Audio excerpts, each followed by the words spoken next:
Good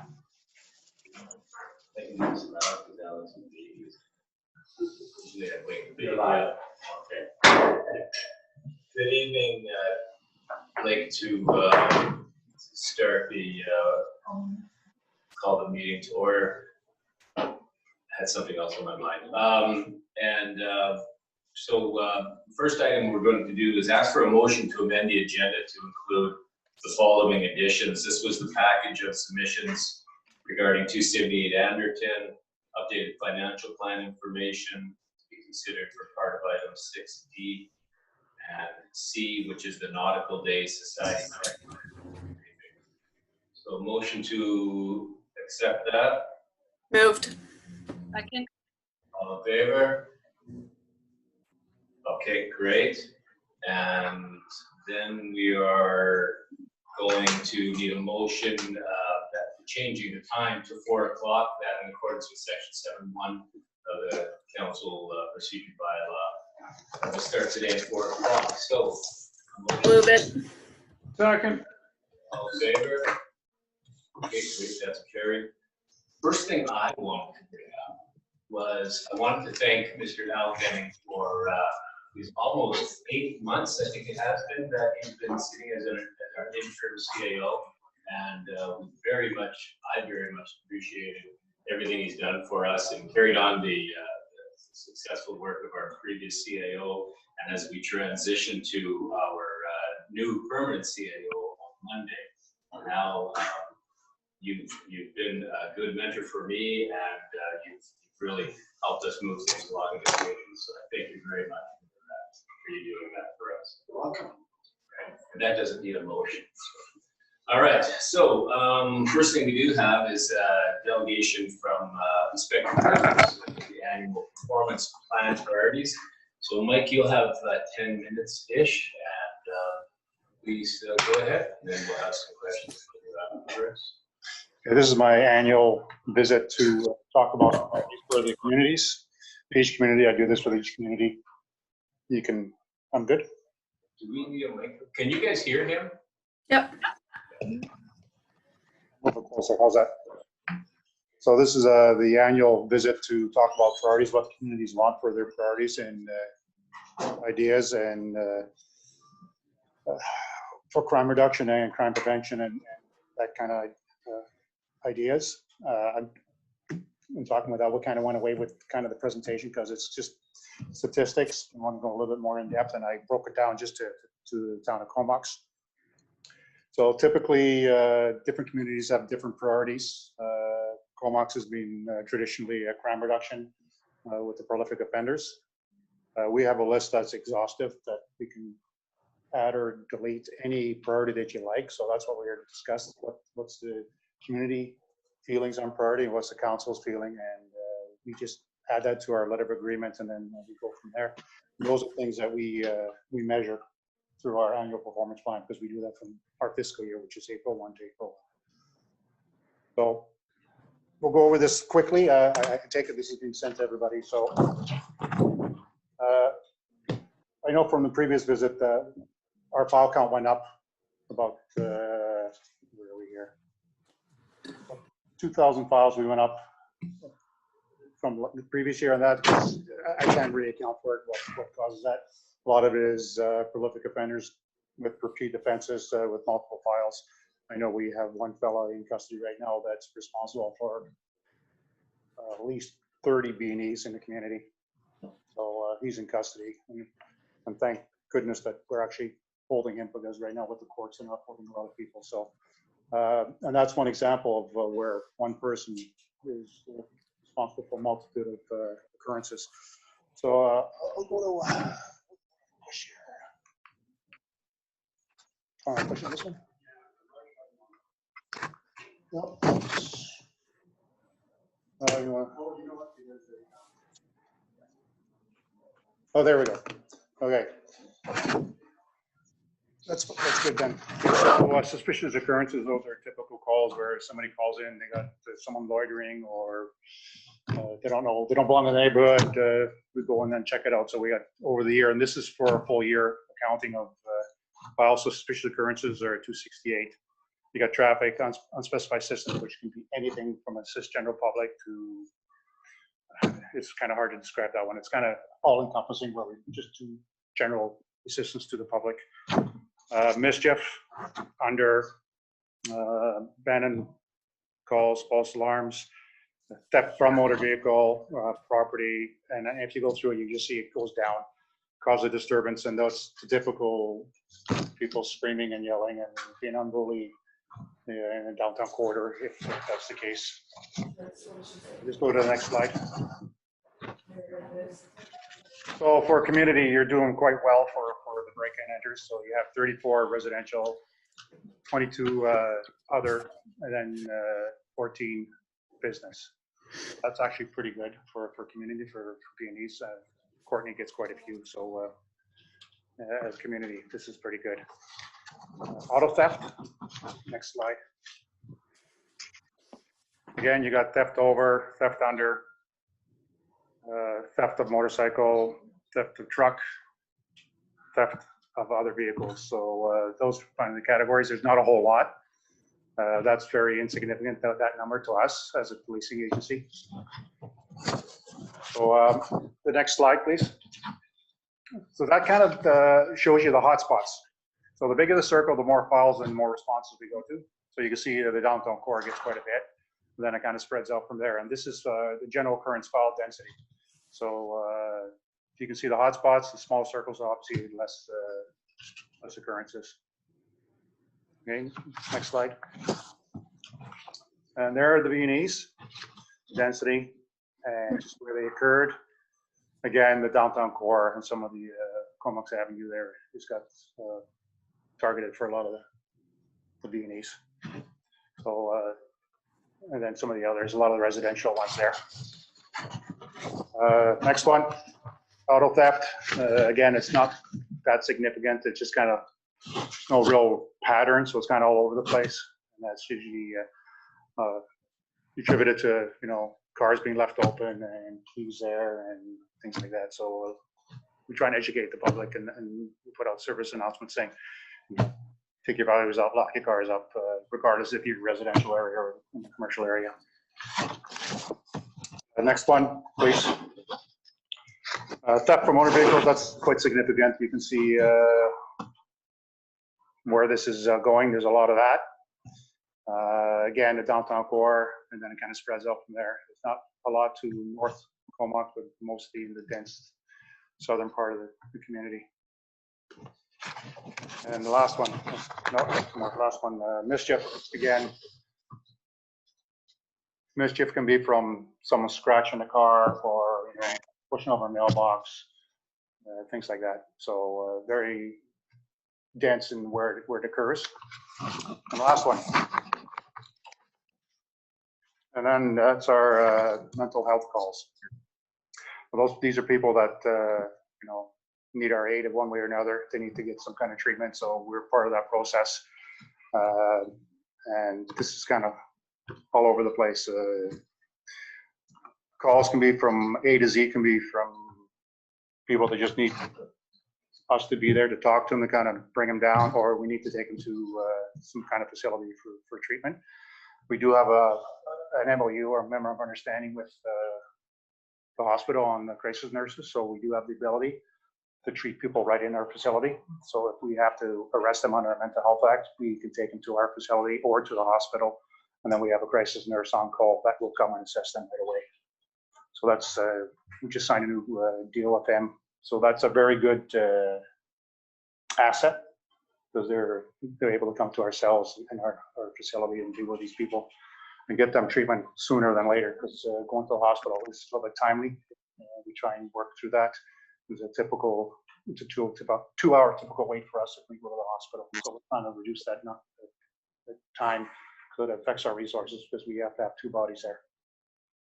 So anyways, that's kind of the nuts and bolts. So it's open for questions, and what kind of parties are you looking for? A few comments, but I'll let council go ahead. So if we can get council back, that's perfect. Thank you. So does council have any questions for Inspector Curvis? I saw Nicole's hand go up, so you go ahead. Thanks, Inspector Curvis. I'm just wondering, what is our bike patrol presence has been in past? Is that something that we could be looking at in the future? Yeah, they actually, they were here all weekend. We had the mayor mentioned some loitering concerns from the community, so we sent some bodies from May 1st for the weekend, and one of our regular clients was kind of in the area. But the bike section is Comox Valley bike section. They're not Courtney, they're not Cumberland. They kind of target a lot of things. They're dealing a lot with the homeless situation and scenario, so they're trying to work through that. Because of our current COVID-19, we have reduced numbers, so you might not see as much because we do have people staying home. So we have a resource pool of with that second wave. We are starting to work back to a regular routine schedule. And so they're coming back online. They're part of their process and part of the mandate is to come to the communities. I know they've been talking to the business communities and the business owners in the village. So yeah, they're there and they're going to be available to come and work in the community. And just a quick follow-up, would they be going to like areas considered hotspots or areas where some of the repeat offenders are around, and areas like we have residents that have more concerns, let's say on a certain street or certain area? Yes, I guess the one address that comes in mind is on Hummingbird. So they target that regularly. And like these maps, we have our analyst that pulls these up for us so we can target certain areas. If the mayor or council wants to call in and say we have concerns here, we can actually map it out and we can target that with the enforcement through the bike section. Or otherwise they'll come here. I know one of the business owners offered up lockers for their bikes. So that's good. So they can come in and they'll just do regular patrols and they'll go to calls for service as they come. Any other questions for Inspector Gervais? Councilor Grant? I guess raising my hand on the screen doesn't do any good. Anyway, I'm looking at your old chart, or the chart that you sent earlier, and it's calls for service, and it just shows the total number of calls in Courtney, Comox, Cumberland, and rural areas. Yeah. And I see that Courtney has the lion's share, which is not surprising, but we have 2,122 calls last year. Yes. And the rural areas had 4,476 calls, which is virtually double or a little more than double. Can you tell me the breakdown of who pays for what? I think we pay for 11 and Courtney pays for a bunch, but do the rural areas in Cumberland pay in, or how do they pay in? Well, Cumberland's not past that $5,000 mark, so Yep. that's coming with the population base. Yep. Provincially pays for, we have provincial collatators, which is our costing centers. Those calls in those provincial areas come under the provincial budget. Okay, so, I mean, I guess what I'm looking at is some more equity in the pay scale here, because when you say provincially, I mean, I pay my provincial tax, so I pay into that, and then I pay again in Comox. And then the regional guys get the benefit of the provincial RCMP, but they don't pay. And I'm just, it's always bugged me a little bit, because I always figure if you took our 11 officers and told them not to go outside the boundaries of Comox, they'd be tripping over each other. And yet, the rural guys are getting twice as many calls and not getting taxed for it. So I know it's not your fault. It just, That's an age-old question. Every community I've been in. yeah. Yeah. So I mean, it's hard to answer that. I know in St. John, we had the provincial and the municipal. They were a 90-10 split. And when calls came in, I'm not waiting to see who's on what collator. Members just go to the call. And then we sorted out. And we did a cost analysis of what cost went to provincial, what cost went to municipal. And it all balanced out. In the end, the calls and the budget all balanced out pretty equally to what members went to. Like if a municipal member went to a rural call or a rural member went to a municipal call, it kind of balanced out. So I know it's not really your answer, but that's from my experience, it kind of balances out. Okay. Yeah. I don't know. It's just always bugged me because it's a big bill for us and it's about to go up, and it sure be nice if we could get some help from some of these other areas that, by the looks of this, we're subsidizing to some degree. All right. Yeah, I think just to follow, okay, Pat, just a sec, to follow up with Councillor Grant, I think it's 10 FTEs that we Is it take. 10? Yeah, it could be. So with that, Mike, then when you look at days off, when you look Yeah. at shift work, when you look at holidays, so would it be fair to say that we have 2 officers allocated to Comox at any given time, day or night shift? Well, each, In a perfect world, if we were on. Yeah. it's 11.6 that we do, but it all depends on who's on Matt and Pat and what that you're costing us. So typically, we try and balance the watches and plainclothes side. So there's so many positions from Courtney, there's so many provincial, and there's so many Comox positions on each watch. And so those positions, depending on where, like I say, I'm not trying to figure out who's going to what call, but each section is going to be balanced with resources from each community. So it's fair to say that, and I think D-Watch is on today, I can probably say there's 2 Comox people on. Councillor McKenna? Yeah, thanks, Inspector Curvers. First, I just wanted to acknowledge my condolences for the loss of one of your members in that Nova Scotian tragedy. That was brutal, and I know your force feels it when you lose a member, so I just wanted to offer that. My question to you is around, you said we went up about 2,000 cases or 2,000 calls. I couldn't quite catch, but do you know where we went up in the town of Comox? Stand by, I might be able to tell you that. It was 200. 200? Oh, yeah, 18,000 to 20,000, sorry. Yeah, 2,000. So in Comox, there was a 41% increase, but that doesn't, let me just find out where the files are here. So for persons offenses, you went up 10%. Property offenses, you went up 14%. And other criminal code offenses, you went up 7%. And are there any analytics around, like, why, do you think? Or is there any supposition or guesswork in there? No, like I said at the beginning, it's hard to put your finger on it. A lot of it is who our prolific offenders are, what they're released. Right now, no one's being held in custody, so we're dealing with them on a continuing basis. A lot of people that we put into corrections have their sentence expired, so they're back in the community. And then we see a spike in auto thefts and D&Es again when these individuals come back into the community. So it all depends on where we are on the curve with who's in custody and who's not. Okay, thank you. Okay. Any further questions? Stephanie? Councillor McGowan, go ahead. Hi, they just wanted to say thank you for taking the time to break it down to Comox specific areas and letting us know. And I think it's really great because I remember, I believe last year, I asked a question about mental health, and it's really, really great to hear that you've got an on-call nurse available to come and assess people. I think that's really fantastic. And I just wanted to acknowledge that because I think is really, really great. Thank you. Anything further? Yeah, go ahead. Just a quick question on the school liaisons. Is there a regular program at the elementary and the high school for the school liaison? We have Monica Turagani and Tori Klepper are responsible for that, but each member on the watch is assigned a school. So they every year we assign schools to individuals throughout the whole community, and they're responsible for going to the school and introducing themselves and doing some presentations and doing some enforcement in those areas. Do they do anything with like the opiate crisis, like drug talks or anything like that in school? Yeah, but it's you got to target certain age groups for that.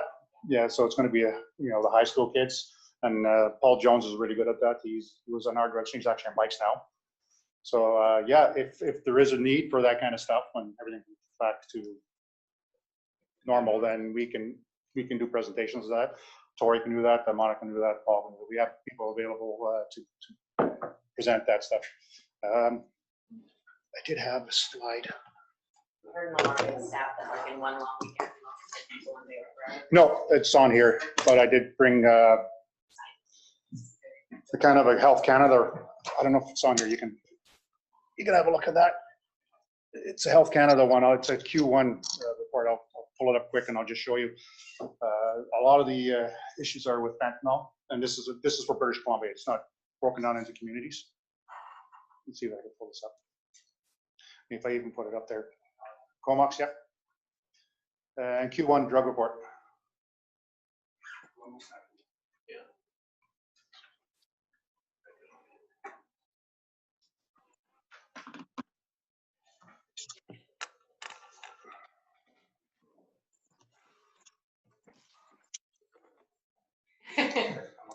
So this is from Health Canada, and this is broken out into provinces, and this is from January to March, and it just shows you what the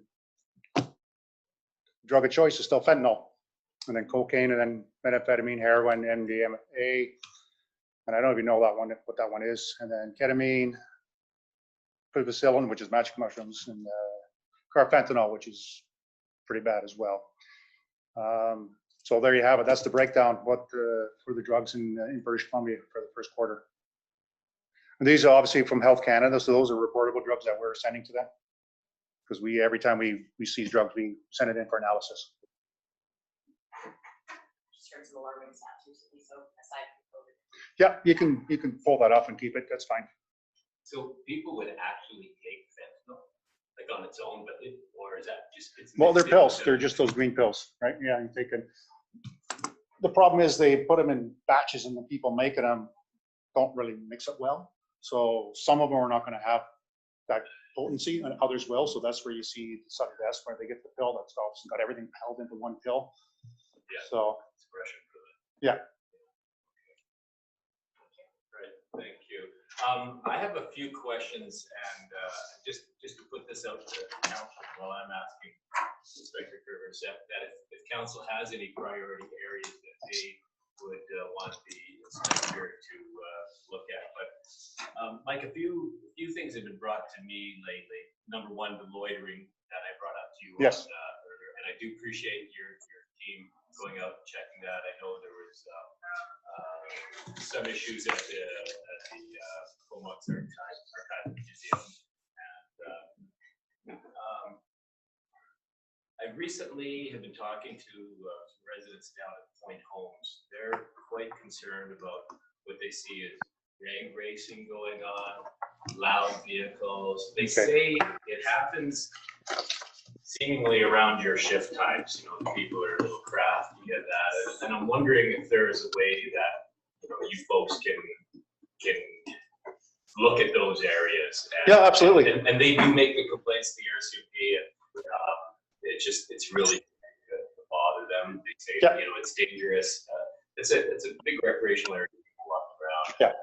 No, absolutely. What we can do is we can pass along to the watches, and we put patrols down there. But we have a municipal traffic unit, and I'll put it to them. Yeah. And they will make patrols at shift change. Mm-hmm. So that's it's no secret when we change shift. It's just the way it is. Yeah. No, that's right. So that was a big one that people were concerned. It happens every summer.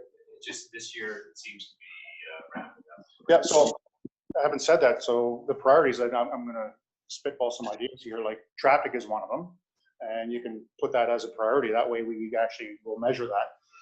And then some of the other things is property offenses. So that'll cover all the thefts from motor vehicles.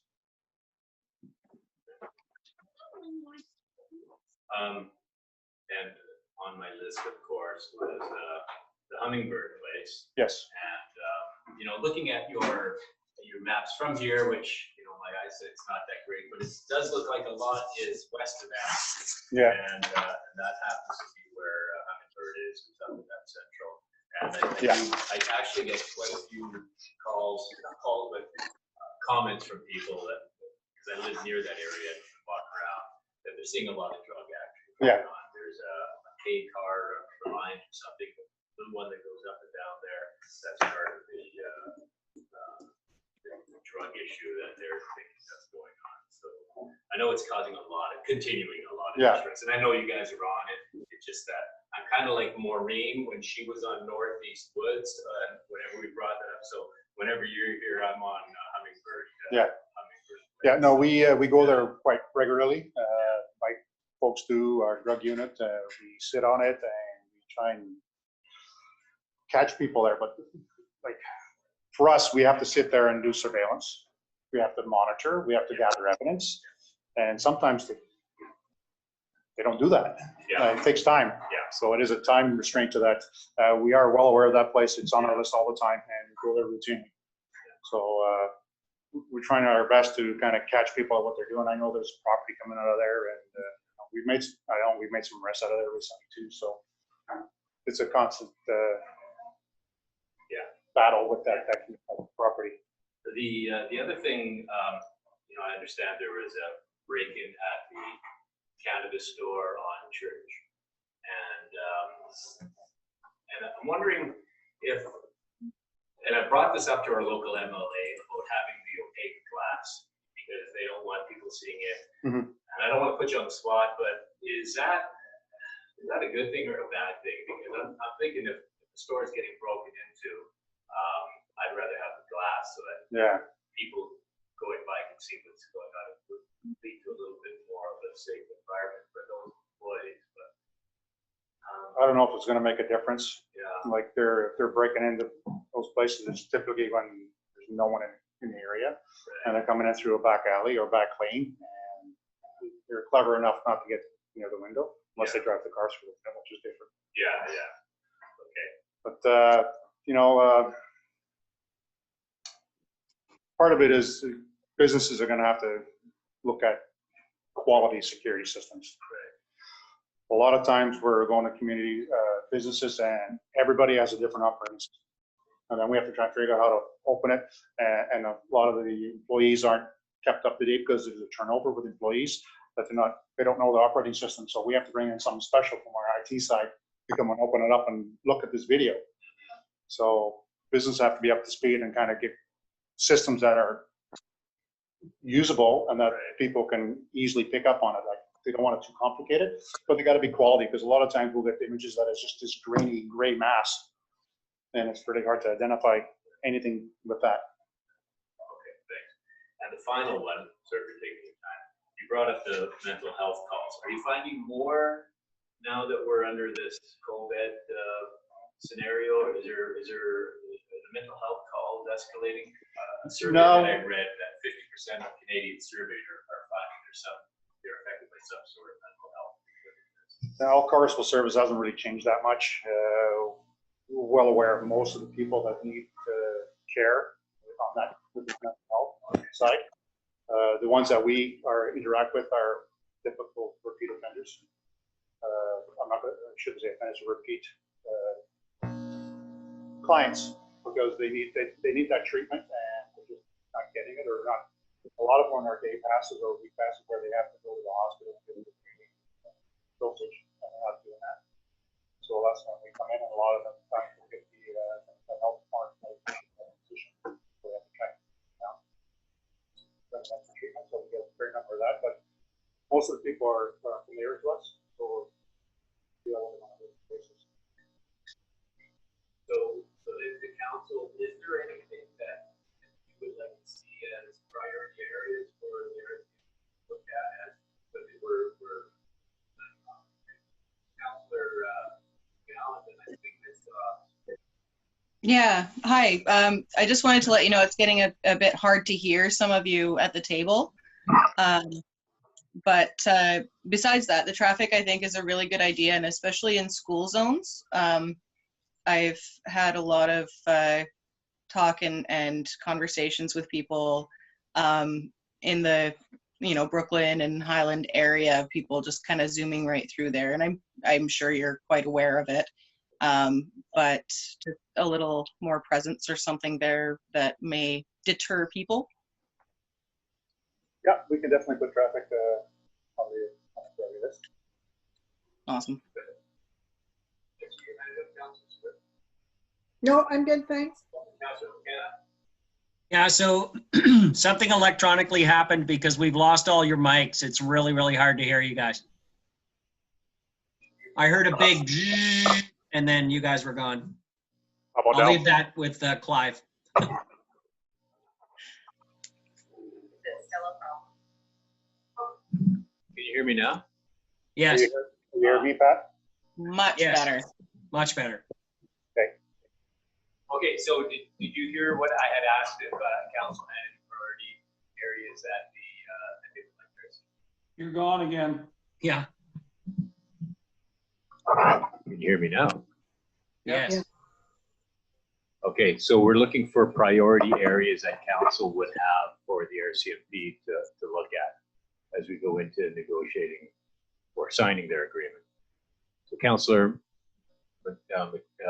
Minions, go ahead. Can you hear me okay? No. Can you hear me now? Okay, well, I think the biggest priority area is general presence, all the areas of Comox. So I believe that there's a cover of Comox, right? I think there was much of this. Can't hear you. You can or can't? Can't. Can you hear me now? Stand by one. Yeah. Okay, I just need to speak right into it. Yeah. We hear you now. Police presence, I think, it's hard when there's issues that are getting calls. Of course, the police are going to go there, but anytime it's not, I think the two areas would be the school liaisoning, which you guys are doing, which is great, and police presence just in general areas. Because the great thing is I haven't seen many policemen in the areas I've lived in the last 7 years, which has been great. But my kind of running joke is I have 5 firemen on my street, so I always joke if someone's breaking into my house, my automatic reaction is call the fire department, which is Okay, well, we can put that under one heading. It's called community and police relations. yes, yeah. So just the presence makes us not think that the fire department, police department is necessarily a 20-minute call away, but there's some general police. But I appreciate it's also because our call numbers great. Any further comments from council to Inspector Curvers? Can you hear me? Yes. Yeah, Yeah. we can hear you. Mayor, to Inspector Curvers, I mean, I just keep hearing continually Hummingbird Place, Hummingbird Place. So whatever we can do from the town of Comox to help support the members in dealing with Hummingbird Place, that would be my priority. My other one is, and I've heard it already, and just reiterating it, is just racing. They're racing up and down the streets. I don't know who they are. It could be anyone from, I'm not going to specify age. I'm not going to, because I've seen everybody racing, and they literally pick it up at the end of Comox Ave just before it turns up. And so, there's a lot of speeding happening in some of those areas. So again, whatever we can do from the town of Comox standpoint, if we have to reduce speed limits, if we have to look at calming traffic controls, whatever we can do to help support your members, that's what I'd be interested in. Oh, perfect. We can definitely put traffic on the list, school zones and enforcement on certain streets. That's good. How about speed bumps? If you got some of the thoroughfares, you put the speed bumps in. We're all looking at Shelley Asheville. I think, there's better ways than speed bumps, but I mean, if it's at the end of the day and we can't solve things, we have to do something. But I think there are better ways than speed bumps, like some better traffic calming measures. Yeah, no, absolutely. We can definitely be in the plan for that. More deer. Okay, Councillor McGowan, see your hand up. Yeah, it was just another area that I don't know that I've seen a lot of police presence before, but often get down in Kai Bay. There's a lot of just, people that drive really fast down there. And it's a little freaky because there's a lot of small children running around and stuff. So it's just another area that that could use more attention, I guess. But yeah, sure, there's a few of those. Well, what I'm hearing is traffic is a priority. Yes, I think that is the best thing to glean out of all of these comments. And just my last comment, I'm very concerned. I love seeing the fact that the road is widened on Lazo Road, but it's going to be a drag strip now. It is really going to get worse for those residents down there, I think. And it's going to be unsafe. I know I'm getting older when I notice speeding. Okay, seeing no further hands up, I think we're done with this. Thank you very much. And Inspector Kerbers, appreciate you coming out in person. So I And just want to kind of restate some of the priorities that Yeah, you please brought do. up. So you got traffic, you got like community and police relations.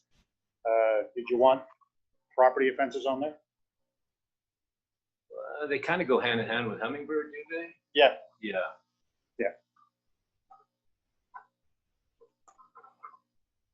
Okay, you should have 4 priorities on your LOA. And the big one that we always hear from you folks is that people need to lock their doors, because I do hear from people saying, oh, I got my car broken into, but I forgot to lock my doors. A lot of times that is a simple deterrent right there. Yeah. Lock the car doors so people won't go rummaging through. Yeah, Especially if take you're your- living take around the stuff out of the car. Yeah. And Yeah. bring it in the house and lock up. And we annually put out that public service announcement to lock up. And believe it or not, there's actually a fence for leaving your car unlocked Oh, really? under the Motor Vehicle Act. Oh. Where's my keys? I better go. Okay, thank you very much, Mike. Okay. And we will move on. We have a second delegation on the Zoom, and this is Jason Walker, and he's here to speak to the planning report PR 20-3 regarding the patio endorsement. So do we have Mr. Walker available there?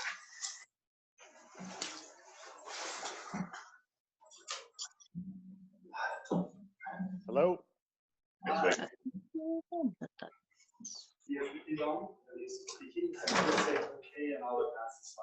Jason, you hear us? Yeah, I can hear you. Can you hear me? On the bottom there, yeah? That's not the right presentation. I'm not sure if he had a presentation. Yeah. Jason, did you have a presentation for us? No, I do not have a presentation. I won't take up much of your time. I just wanted to, briefly address what was proposed to the council and to you, the mayor. Yeah, okay. Go ahead, Jason. 10 minutes, and council will probably have some questions for you. Yeah, you bet. I won't use the 10 minutes. So thanks for having me. This is for our outdoor seating area at 2040 Guthrie Road. It's something that I've been working on for the last year and a bit. And as time would have it, we submitted it to the town early February as well as the province. And now it is coming around, and it's becoming increasingly popular as the chief health officer is talking about, opening up spaces like ours and other restaurants, and creating a prioritization for these types of license changes and for outdoor. They're really going to promote outdoor seating. So, we're excited to move forward with this plan. I guess it's been almost a couple of years since I was in front of council last, when we were just opening up. I think we've worked hard to be, community stewards. It's been a tough go lately, like all small businesses in our small community. I imagine parking is something that will come up. We do have a capacity of 38 people. Sorry, I'm at work right now. For the patio, that is required by the province for them to have a capacity on the patio. I really, I think we've been at capacity like 5 times since we opened, and 3 of those times were the first week we opened, and then we had an art show, and then in our first year anniversary. So I don't expect to really need it, but it's there. And it's an extra 38 people. There's going to be lots of room out there. The planning department's been really helpful with this application, considering the timing and how the province is really dragging their feet right now. But I also talked to the province today, and so they're trying to do some things in the background to speed this up, because there's a bunch of people in the queue behind me now. We just want to add to the West Comox community. We want it to be something that's attractive for people walking by, driving by, and just additional outdoor seating for our community to come and hang out. Great, thank you very much, Jason. Is that it, then? Yeah, I don't have anything else to add. Okay, does council have any questions for Jason? Councillor Swift, I see your hand up. Yes, thanks. Thanks, Jason. I drove up to your place the other day and I could see where the patio would fit in really nicely. And I'm sure it would be a great spot in addition to your establishment. I guess my concern, of course, is the parking. And I understand you have made some arrangements with the Pentecostal Church. But have you had conversations with the businesses nearby? Is there any way to I guess relieve their concerns about parking and parking in their parking lots, or could you make arrangements with them for after hours parking? Yeah, we haven't really had many issues with our neighbors since in the last year. Everything is pretty much calmed down. Some neighbors are still, just not really that supportive of what we're doing. And others are. Some people have been parking at the leeward as well, and that's okay. So yeah, I mean, I've talked to all the neighbors, but yeah, no one's really super keen on creating. I think it would create confusion if there was parking at this place after hours and this place not after hours. But to be honest, we haven't had a lot of complaints from the neighbors at all. I don't know when the last time anyone was towed. I think the community has sort of figured it out. It's a deterrent for some people, but then, a lot of other people just figured it out. Okay, thank you. Yeah. Councillor McKenna? Thanks, Jason, for your chat and your presentation. So again, I bicycled up there yesterday, and I do appreciate the bike lockup that you guys have. And I saw it's a nice big space. Do you have a conceptual plan of like walls and that kind of thing that will kind of prohibit the noise that the neighbors might feel that there'd be noise? Do you guys have a concept design in place? Yeah, I believe it was submitted in your package, maybe? Oh, maybe I missed it. Yeah, it is in the agenda. Thanks. There's a drawings. Yeah, no, we're trying to make it nice, Councillor. We want it to fit in with everything else we've done and to be, a great relaxing place to, to have a beer and some snacks. Perfect. Thank you. Yep. Any other questions? Councillor McGowan? I just wanted to point out, I actually work just 2 buildings up during the week when we are working and going to work normally. And there are, I've noticed there's signs up that a lot of local people or the businesses around have put signs up so that people are aware that you can't park there. And we haven't had an issue at that building, at least that I'm aware of. I'm not sure about after hours, but at least during the day. And I know it would, I think it would fit in nicely with the area, looking at the designs. But yeah, I just wanted to throw that little piece of information in there that I think that it has, people in the area have found ways to express that, no, this is not where you can park, or yes, you can. And yeah, I think that's going well. Thank you. Great. And just for council, if they're unsure, pages 208 to 211 in your agenda is the drawings and so on that Jason has submitted. It looks good. It looks like a nice addition. And I mean, that's where most pubs are going, is to have an outdoor patio. So I think this isn't out of the norm. Any further questions from council? Seeing none. Jason, thank you very much. I appreciate you taking your time to speak with us. Yeah, thanks for having me. I appreciate it. Okay, looking forward to sitting down with you one day in there. We're open. Hopefully, yeah. I don't know. I haven't seen what the premier said today. I've been here, but it's going to be a strange few months for this side of the world. So we'll battle through. Thank you. Thank you. All right, so we'll just carry on with the remainder of the agenda. Minutes of the regular council meeting for approval of Wednesday, 15. Second. Any questions, comments? All in favor? Carried. Thank you. The unfinished business management report from for any comments. Move receipt on that one, seconder. Second. Yeah, any comments on that? Councillor Swift? Thank you. I have a bit of a concern with the waste collection piece in that I think it's, there's been some confusion out there because it doesn't mention the organics. So my understanding is when we go to the bi-weekly garbage pickup, that we will also be having weekly organics pickup. That's correct, is it not? Yes. Yes. Okay. Because even in the agreement later on, you really have to dig around to find that out.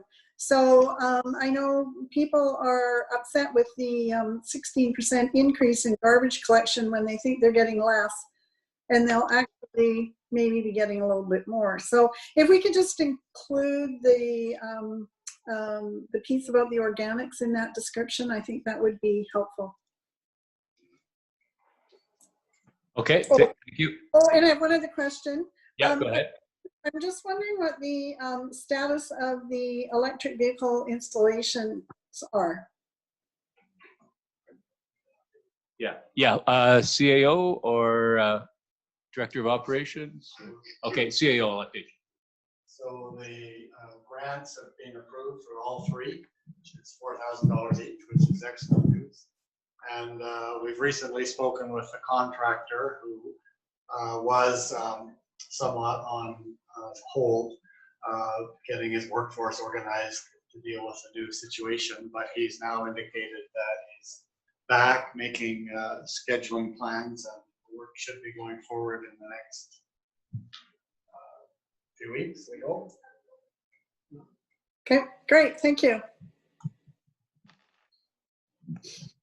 Any further questions on the management report? All in favor? Carried, thank you. And moving down to Town of Comox Council priorities.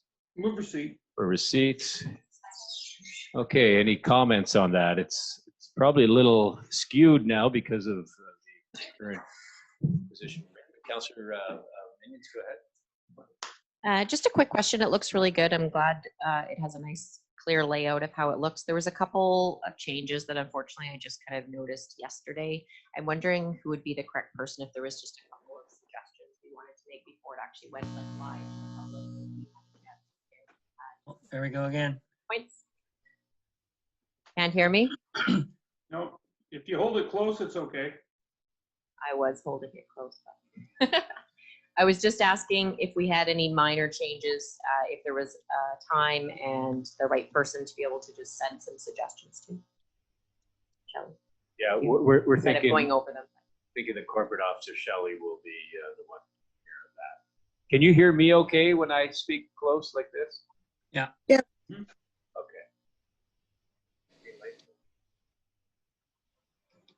All right, so seeing no further, all in favor?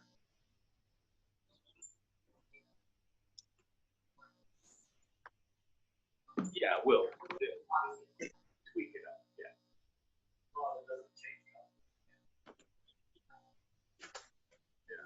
Yeah. So we had all in favor, so that's carried. Moving down to the Comox Bay Sailing Club mortgage fees. Move receipt. Second. Okay. Any comments on that one? Councillor Swift? I note in there that there's the possibility of looking at this again in July, depending on what the situation is. And I think if there was some way that we could make sure to do that, I think having a vital waterfront is really critical to our community. And I'd hate to see it jeopardized by a situation like this. So if we could just make sure to make note of it and just have a look at it again at the end of June, beginning of July.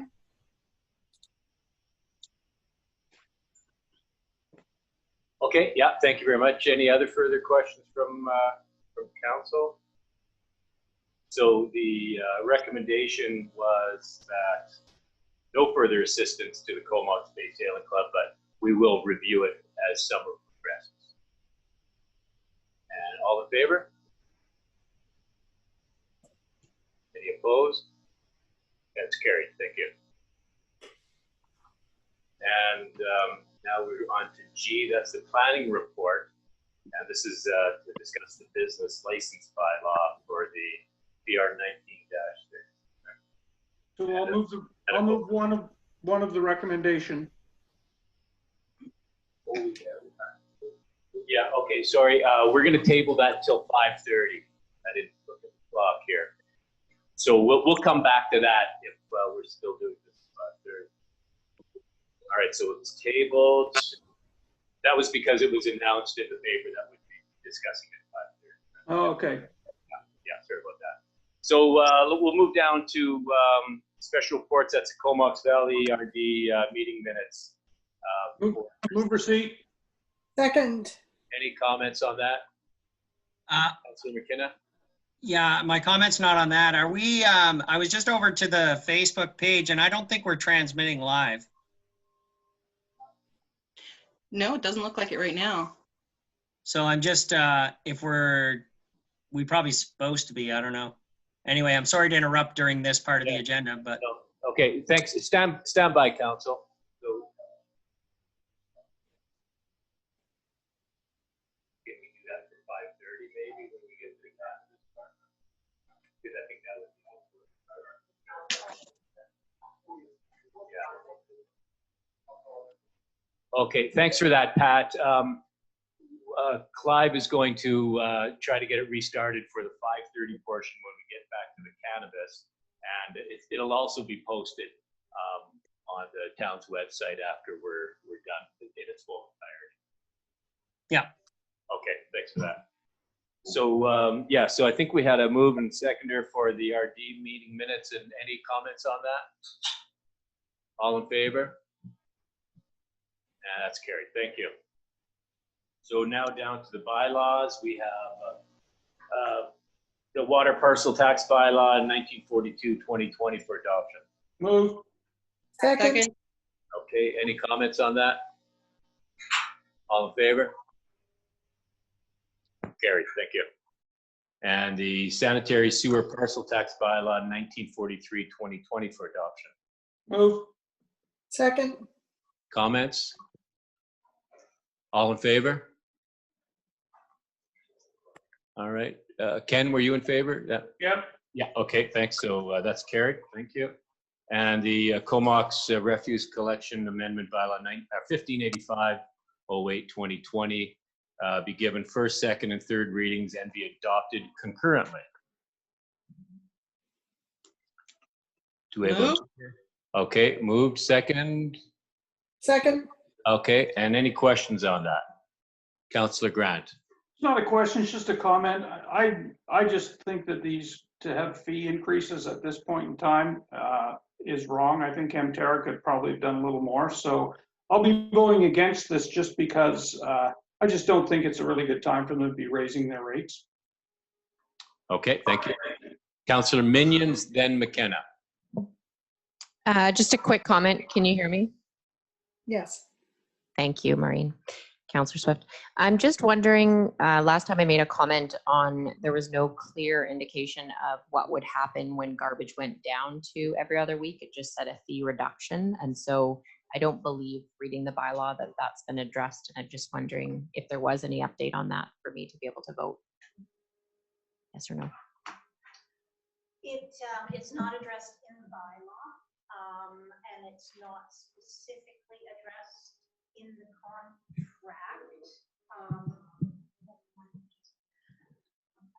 It's not addressed in the bylaw.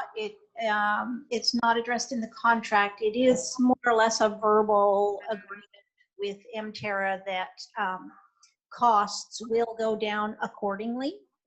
In discussions with Emterra, we have clarified that the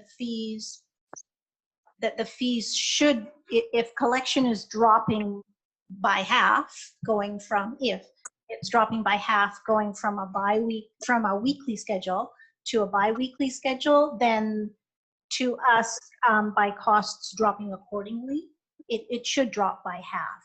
But we don't know yet whether whether collection will necessarily drop in half by going from weekly to bi-weekly. They may need additional trucks each week that they collect.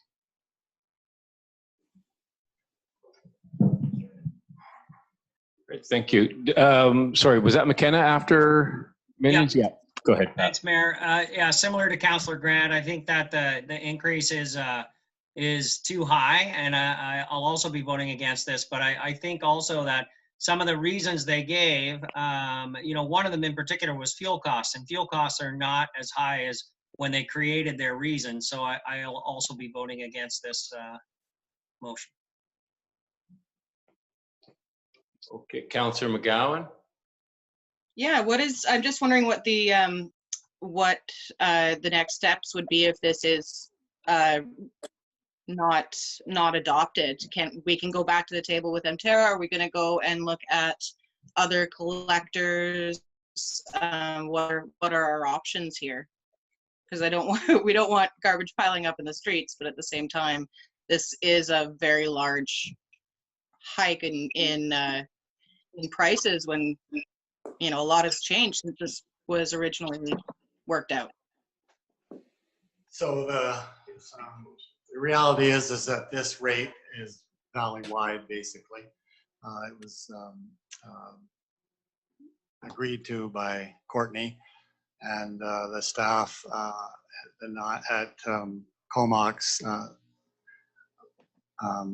negotiated some relatively minor, I guess, improvements for Comox, specifically around collection at town facilities, but also they acknowledged and agreed that the rates would go down based on volumes once the reduced garbage collection was in place, because there will be less curbside visits every month, but there may be more garbage, or more, as Shelley said, more than half the garbage. So that has to be negotiated once we know more about it. But if this was to be defeated, I think we should think about the problems that would create. There aren't a lot of alternatives in the valley, and in good faith, Emterra has carried on this program for some months while the negotiation occurred. The parties have shortened, both Comox and Courtney, have shortened the term of this agreement from the last one and made the expiry dates equal, with the intention of going to a major tender call once it's expired, which would give the communities the opportunity to make sure they were getting the absolute very best value for the community. But staff certainly believe that Emterra is providing a good service. They're good to deal with. Generally speaking, we hear positive comments. And I think that you should think seriously about voting against this and leaving the town without a system, because that could be the result.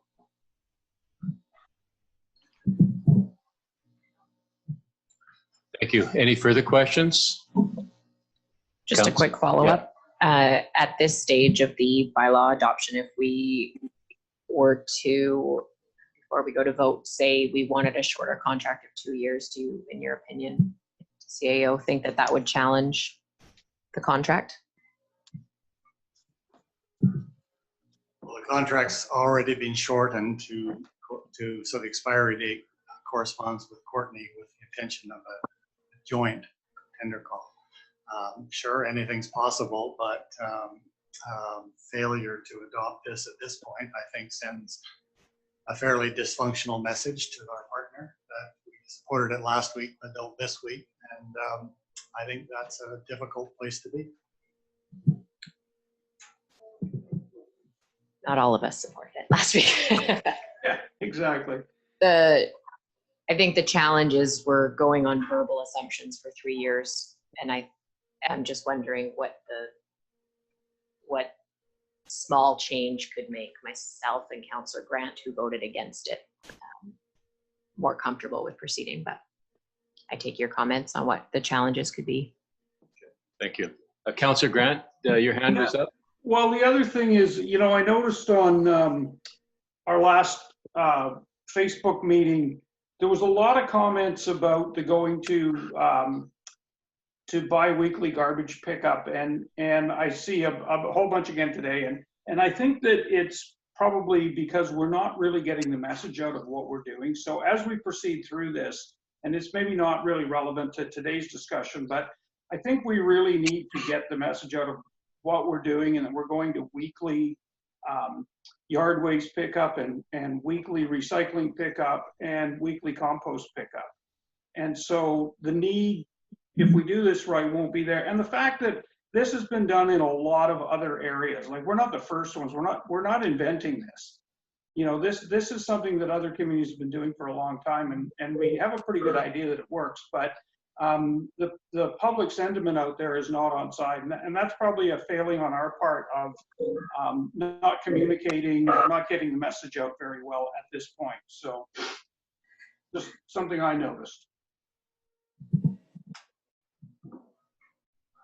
Your Worship, I believe that's a really good point, that we can improve the communication, and we intend fully, as this moves forward and we get through this pandemic period, that we intend in the fall to, or prepare in the summer and to launch in the fall, a fairly intensive communications program, both to inform the residents about the changes to their collection and to help them understand the value. So yes, we take that point.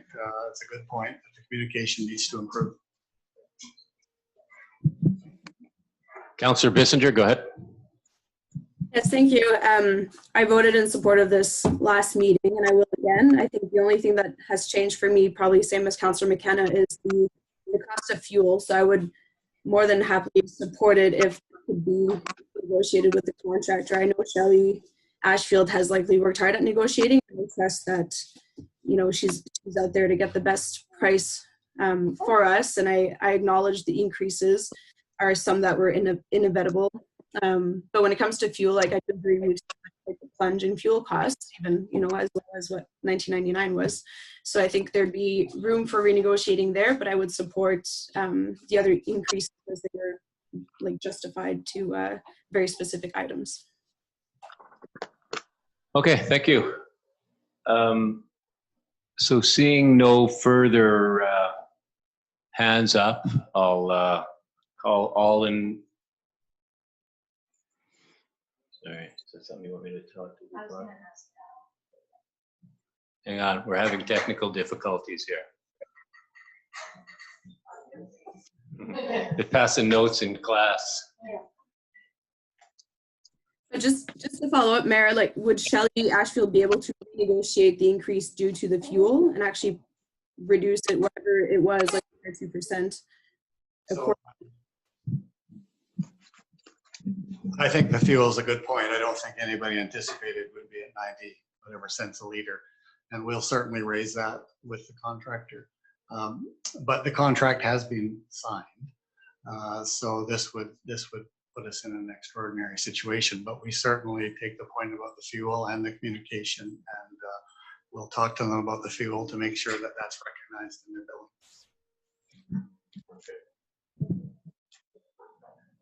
Okay, thank you for that. So all in favor? And opposed? So we had 4 in favor, 3 opposed. Okay, so that's carried. Thank you very much. And a good discussion. Can I ask a question? Yeah. On this, why was the contract already signed? We haven't voted on it yet, and it was already signed. On the last council meeting, there was a staff report asking that the proposed contract be approved and executed. Okay. Which did outline all of these costs. So the what's on the agenda tonight is to set the bylaw rates in order to recover the fees that we will be paying to Emterra. Okay.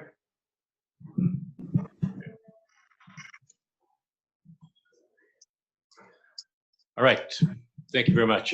Going down we're at number 2, that property tax due dates and late payment penalties be in accordance with the general tax collection scheme under section 234.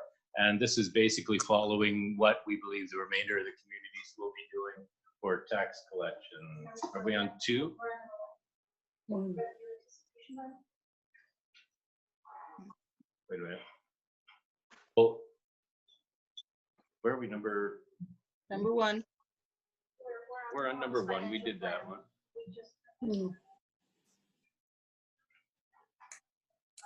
Right, okay. All right, sorry. I'm ahead of myself.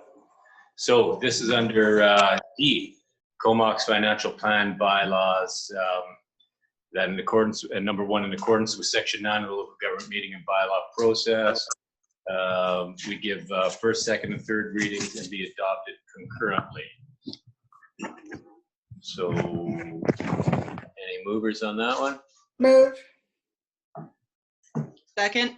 Okay, so discussion on that? All in favor? 4 opposed? 1 opposed. Okay, thank you very much. So that's carried. And at number 2, right, we're on number 2 now. That the property tax due dates and late payment schedules be in accordance with the general tax collection scheme under section 234 of the community charter and section 3 of the municipal tax regulation. Move. Second. Okay, and this is just keeping in line with the rest of the communities, we believe, for taxation collection. I saw Councillor Bissinger's name, then I saw Swift, and then Grant. Yeah, thank you. And thanks, Clive, for putting that report together. I would like to propose that we do make the penalty date to October, because I feel most people that can pay their taxes will on time, and those that can, I think October deadline will definitely help them out. So I would put the motion forward for that. So sorry, I didn't quite get what you're saying there. You want it to October? Yeah, sorry, I'm a single mom right now, so I've got a crying baby here. But yes, I would like to push the tax due date and the late payment penalty date to October, as Clive had discussed in his report, even though it wasn't recommended. I think those that cannot afford their taxes will use that, and those that can will still pay for the July deadline. So I would support it, because we might not use that whole, I think it was $75K that was estimated that it would cost the town. And I think those that really need it will use it, and will definitely help them out. So, okay, so 2 questions. Is that an amendment you're making to this? And is it for both residential and commercial? Because I believe commercial was going to October anyway. Yeah, the commercial, nothing we do in our bylaw can affect what the provincial government has established with the commercial properties, class 4, 5, 6, 7, and 8. Their due date, their tax penalty date would be calculated on October 1st. We have no control over that. So this is affecting the other residential. Can you hear Clive? Yes. Yes. Okay, good. So if I made, I think we had a motion on the table, Yeah. and now we're asking for an amendment to that motion. But I had some questions around the original motion as well. So I would ask that maybe we have that discussion, because I'm trying to figure out some issues with the penalties and all that kind of stuff. And I'm not necessarily against moving it to October. I've got some issues that I'd like to clarify before we vote on it. Yeah, so if we can just put your amendment into abeyance and let some other discussion. Are we good with that? So Councillor Grant, go ahead. So my question is to do with the 10% penalty. And I know in the past we've had people that missed their tax date and came looking for leniency, and we ended up having to go down to Victoria in one case to get a really exceptional case to get their penalty revoked. And in other cases, it was just not possible. So in listening to Councillor Bissinger, I agree with her in one sense, in that, you know, if it helps people out to move it to October, that would be great.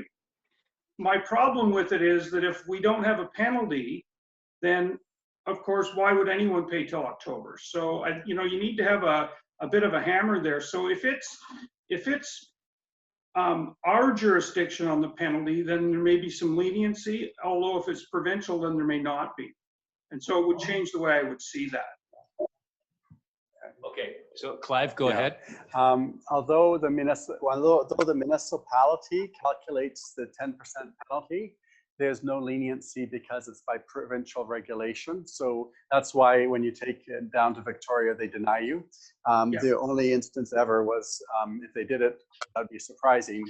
Even if you receive your tax notices and die, your taxes are still due and the penalty will apply. I would have to be the house was burnt down completely before the due date. So there's very, very little cases where anybody ever gets that penalty waived. It would be extremely unusual. We apply it, we calculate, we collect it, it comes into our revenue, but it's all under provincial government regulation that we adhere to the penalty we established by the general tax scheme. But that led into Alex's conversation about an alternative tax scheme that opens it up. Councillor Grant, if you go into an alternative grant scheme, you can change things with it. And I had presented an alternative tax scheme in that bullet. So, okay. Sorry. So earlier I asked you and you gave me the information and I don't have it in front of me. Was how many people actually have their taxes paid for through their mortgage company or bank? And how many actually pay through the town on like prepay through the town? You know, I wouldn't want to see a whole slew of people just not paying their taxes till October. And yet, you know, for those that it would help out, it would be a great option. So I don't know how we get to the point where we say, gee, if you can, would you pay? Anyway, so that's where I'm at with it. Yeah, it's roughly 33%, I believe, that residents either defer mortgage company. Yeah, the mortgage company pays it, and prepayment plan. Prepayment plan. So 33% of the community is doing that. That's why we've been putting a big push on the deferment process to help those out who maybe aren't aware of the process. Okay, and the CAO will make a comment. Just to make sure there's full understanding that even if the council postpones the application of penalties, the town still will have to pay over the regional requisition, for example, which is a substantial amount of money. It's actually one of the largest payovers. That has to be paid anyway on August 1st. So there's substantial costs to the town of deferring this date in terms of interest to finance the operation, either through the borrowing or else through lost interest revenue. So it's not a cost-free decision to delay. Yeah, and just to add to that, I believe the cost to borrow the money to cover this would be $75,000 a month in interest. Yes, the estimated cost to have an alternative tax scheme and put the penalty date as October 1st. I've calculated it'd be costing us, I need about $75,000. We have programming changes, we have borrowing costs, we've lost opportunity of investments that we'd otherwise be investing. I know some people will still pay by the due date like we spoke of, but even considering that, there's a cost. Typically, there's a $50,000 revenue line from penalties on unpaid property taxes, just to put it in perspective. And if we go for the alternative tax scheme, we should provision about $75,000 to deal with all the extra costs in doing that. It's technically viable. That's why it's an option. It just, you have to realize there's some cost with that.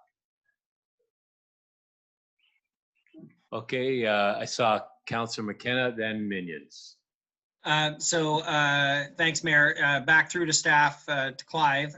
Did you just say there's a $50,000 provision there and it would be a $75,000 cost, so we'd be out $25,000 if we deferred it to October? Yeah, if we deferred, I don't know what the collection would be. Like typically, we always have a collection issue, and we end up with $50,000 in revenue through penalties.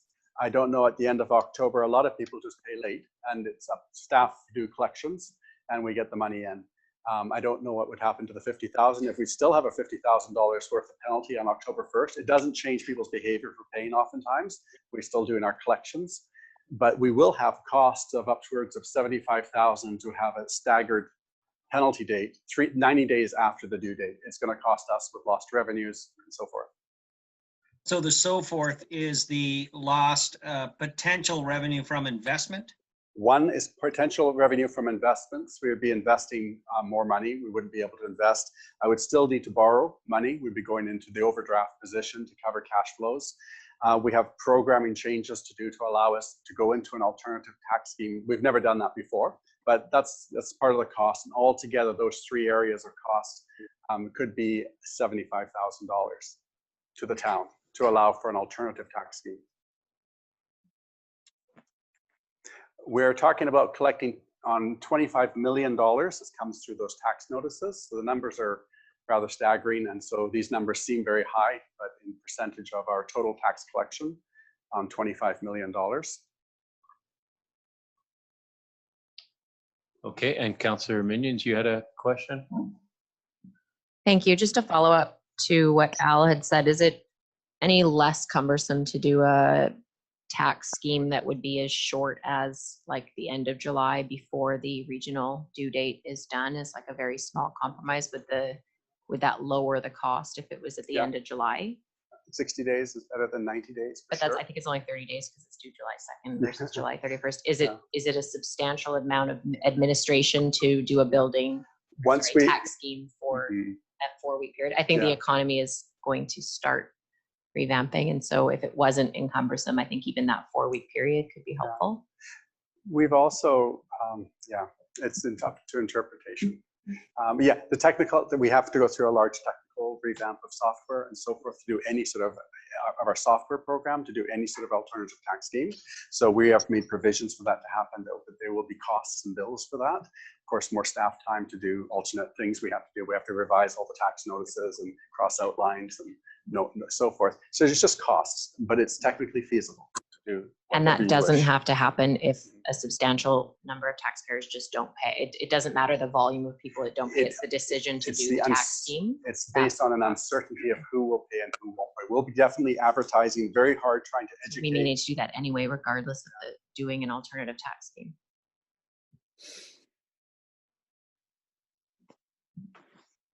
Just want to respond so that everybody hears. So the question, I think, from Councillor Minions is, do these costs still apply and uncertainty still apply even if we change the date?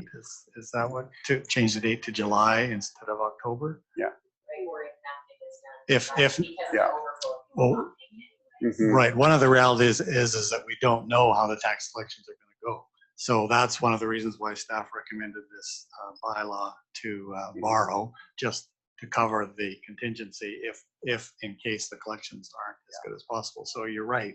There's quite a bit of uncertainty around when the town will receive revenue anyway. But there will be, if the dates aren't saved, there's a large aren't changed. There's a large saving in of cost of rewriting the tax notices, adjusting the dates, and changing the software. Okay, Councillor Swift, then McKenna. Thank you. And besides deferral and the people that are already paying through their mortgages and so on, can an individual just set a system up where they're paying their taxes by the month? Yes, Councillor Swift, we currently have that system.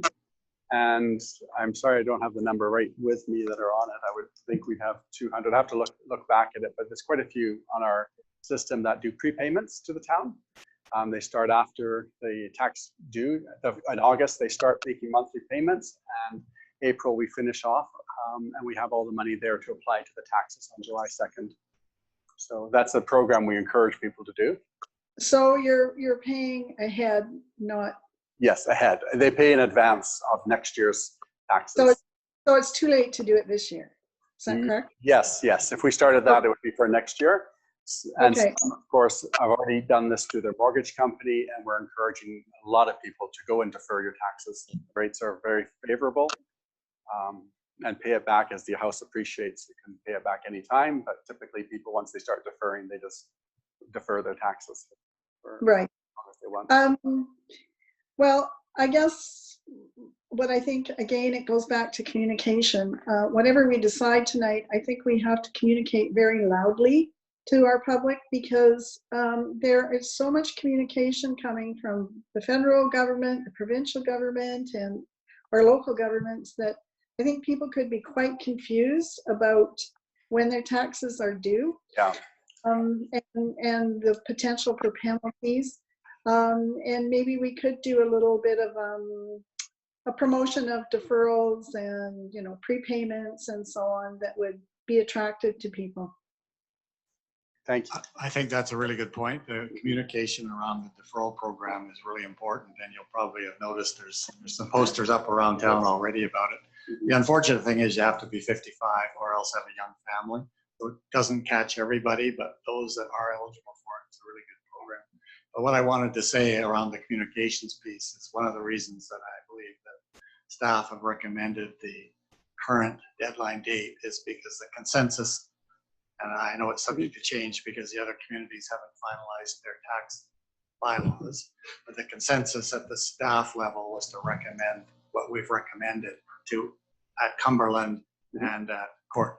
So there's quite a substantial advantage in all the communities in the valley having the same date, and that really aids the communication. And one of the reasons we recommended this is because it's our belief at this point that that's the recommendations that will be going forward to all the councils. I found the information that we were talking about on who defers and so on. So the way it's broken down, there is 303 renewals of the deferment program and 112 new. So that's 6.7% of the taxpayers use the deferral program in Comox. 570 properties are on the prepayment plan, which is 9.2% of the community. And 1,095 or 17.7% of the people pay their taxes through the mortgage company. So that works out to be total number of properties paying in one form or another is 33.5%. The rest, come in and pay straight out. So hopefully that helps a bit. All right. Sorry. Yeah, McGowan, go ahead. What was the percentage of people paying through their mortgages? Sorry, I missed that. It's just. Yeah. Sorry, this thing is. Sorry. Okay, so Councillor McKenna, you had your hand up there. Pat? I think Councillor McGowan had a question unanswered. No, we answered at 17.7. Okay, nobody heard that. Yeah, okay, thanks. I do have a question. I think I was thinking about this the wrong way, and now I'm thinking about it a different way. I was kind of aligned in the thinking of deferral till October. But I have a question. I think I answered it myself. 28 million is revenue. 50,000 is set aside on budget. That's about like 0.0017%. So I don't think there's a lot of misses on the taxes. My question is, what is the tax penalty? Being a faithful taxpayer in the town of Comox, I've never missed my tax bill, but what would I be charged if I did pay late? Under the community charter, under the general scheme, which is what we subscribe to, it's a 10% penalty calculated on outstanding taxes July 2nd. So July 3rd, the penalty is applied at 10% of unpaid taxes on July 2nd. Okay. So it's a hefty bill. It is a strong incentive to pay. The incentive gets very stronger as you move into a delinquency state. Ultimately, the town will put up for auction the house that pays 3 years late. Yeah, and that's 3 years, right? 3 years, we go to the auction block for the house. It's a very strong incentive. Taxes is what generates our roads, our drainage, all our systems, and it's a very heavy hand from the province who's established this general tax scheme for us. It's not our scheme. And final question for me is, do we have a grievance process in place? Like if somebody comes to us, Clive, and says, you know, middle of June, they're like, I am going to be in trouble here. I'm not going to be able to pay this on the due date. Do we help our citizens in that way? Is there something we can do? No, I explained it is all regulated by the province. Our hands are tied. I cannot waive taxes. I can't make an alternative scheme for them. What the liability is after July 2nd must have a 10% penalty under the general tax scheme. If somebody, I've had people come and they've come with their late father who died in the house after receiving this tax penalty. They've come in asking for waiver. I've gone to for that one, I went to the ministry. Went to the province and asked for an exception, and it was denied to the town. There is only very few situations where a penalty and there has to be the inspector of municipalities, I'm sorry, I have the wrong name, has to approve any change to a penalty, and that is far and few between. If your house burns down between the time you receive your tax notice and the due date, and there's no property there, I guess you'd be levied the tax on the land, not the building. There is a little exemption in there. There is no, our hands are tied for waiving penalties. Yeah. Okay, Councillor Bissinger.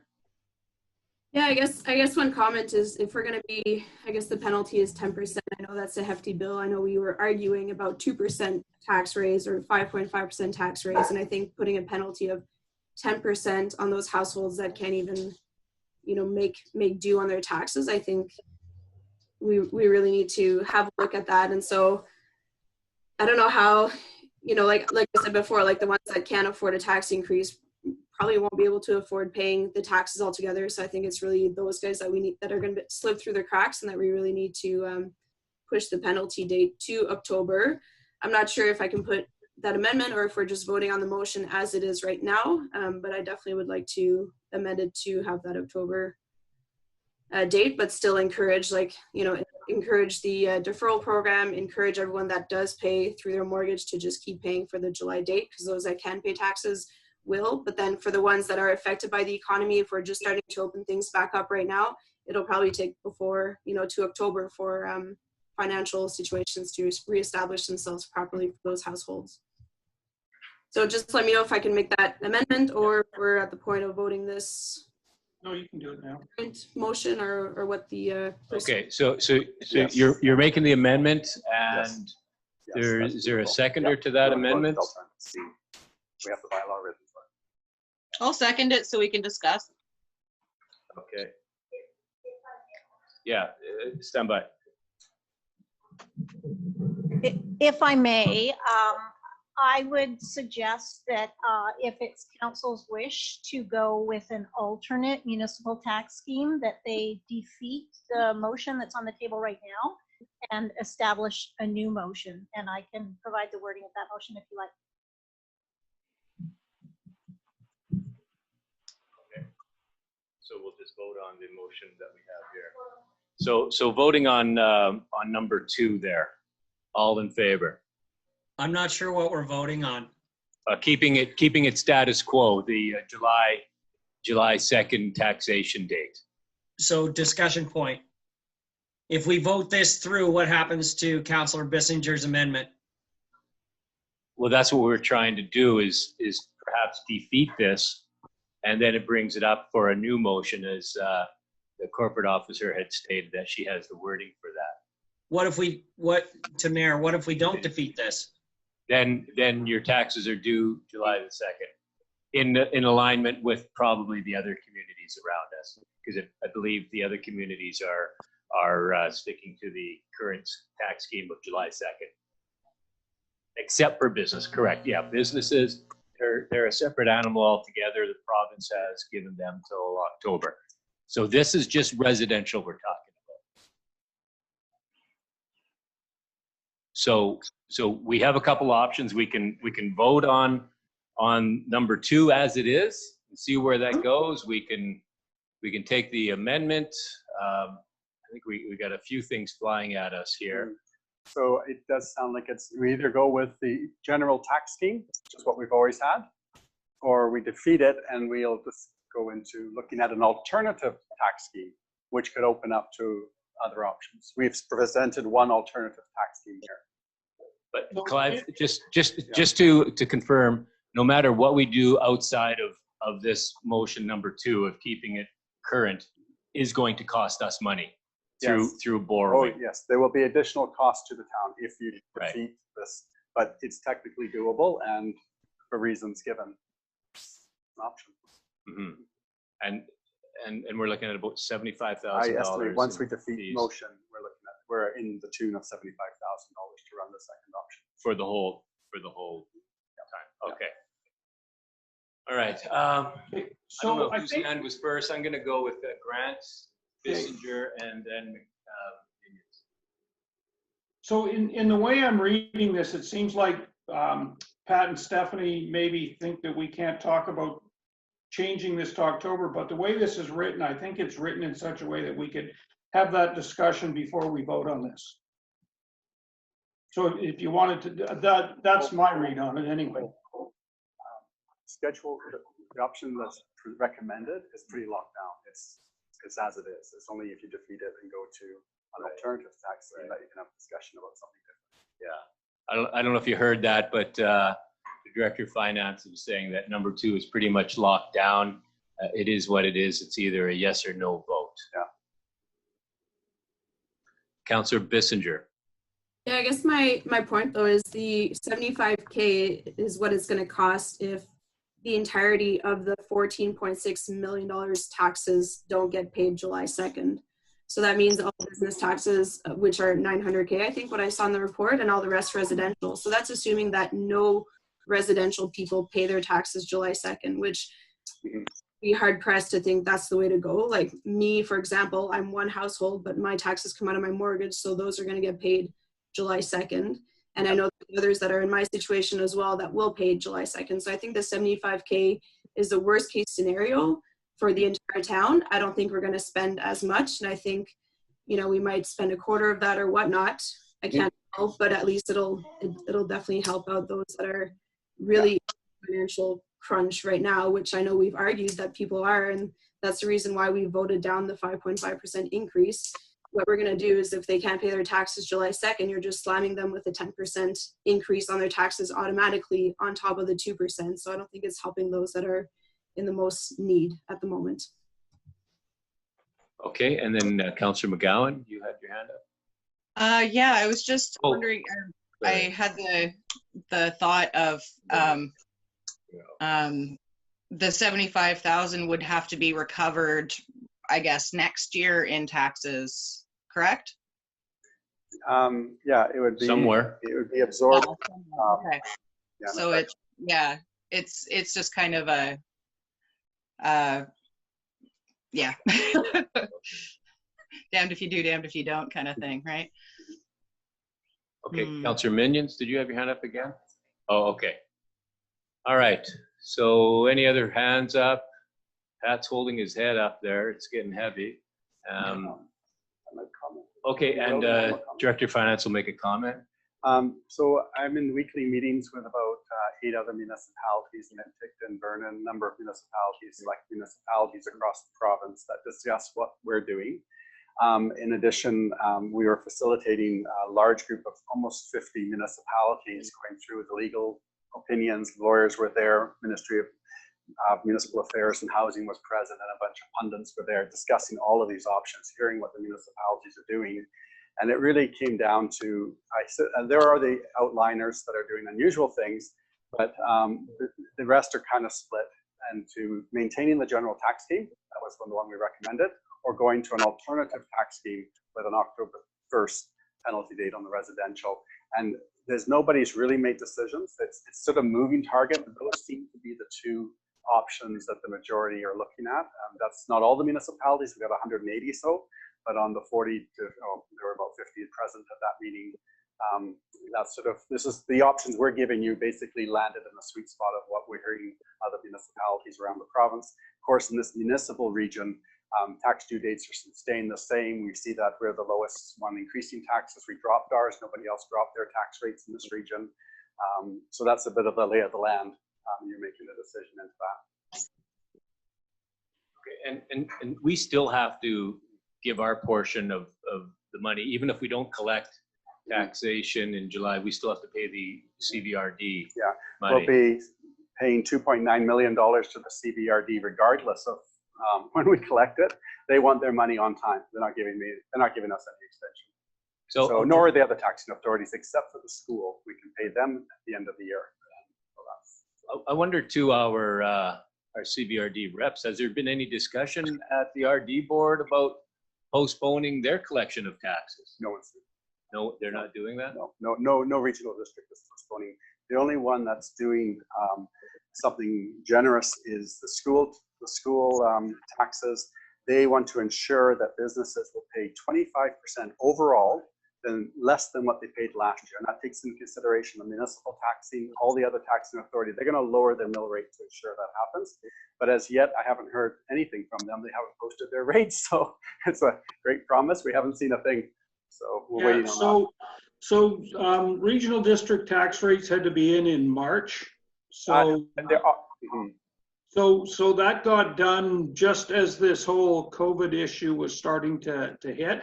Yeah. There are some things going on which are currently in camera, I believe, aren't they, Maureen? Yes. That they're looking at. So there'll be more to report out later. But you know, in basic terms, they're going to look through their whole system and see what they can do. But the tax rate that they charged is in for now, and it's valid for the year. So anything they do will not have an effect till next year. Correct. It is also because our municipal tax notices are being printed out next week. Usually that's the timeline. So these other taxing authorities are definitely locked in. There will be no changes for our tax notices going out. They won't be mailed out next week. They're going to the printers and so forth next week. Okay, so there was discussion about amending and then sticking with number 2. But as we discuss around the table here, it might be cleaner to vote on number 2, and if council so chooses to defeat it, then we could move to another one, which could be the alternative municipal tax scheme for October.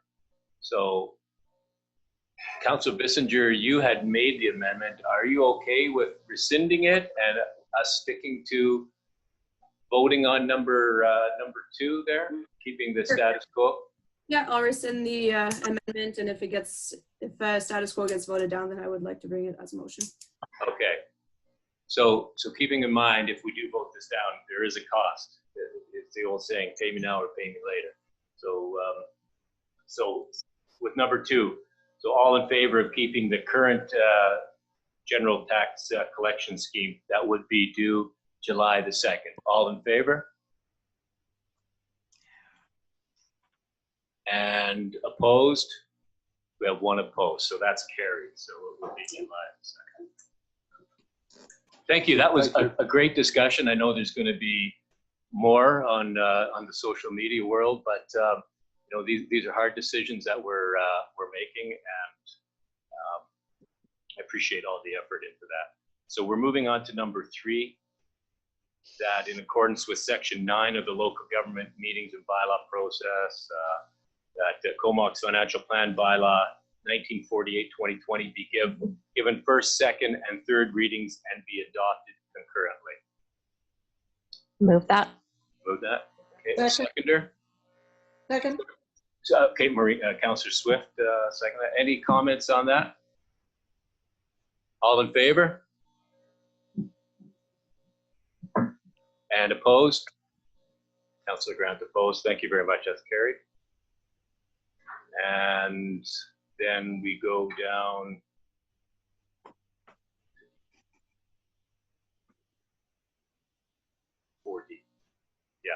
And D is the Comox Financial Plan Bylaw, tax rates, alternative tax scheme and revenue anticipation.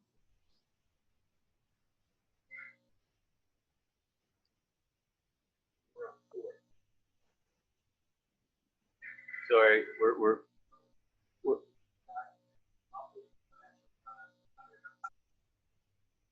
which is number 4, right? Okay, so I was right. Not that often that I am. So, but Stand by.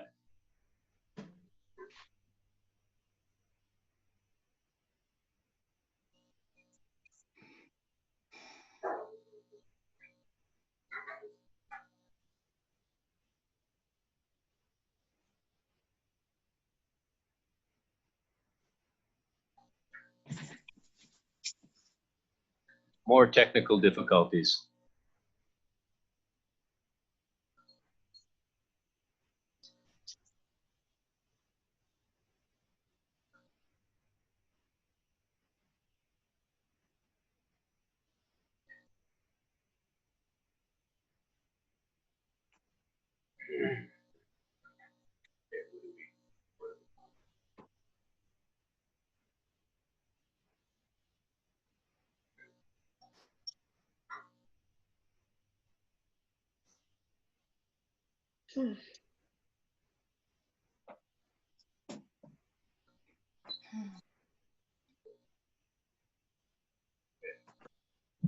So for council, we're just looking at page 186.27 in your agenda. And that's under item F, which is the downtown business improvement area. We have a 1.16 mill rate, and we're looking at it. It should be changed. We're looking at what the number is. So just stand by one.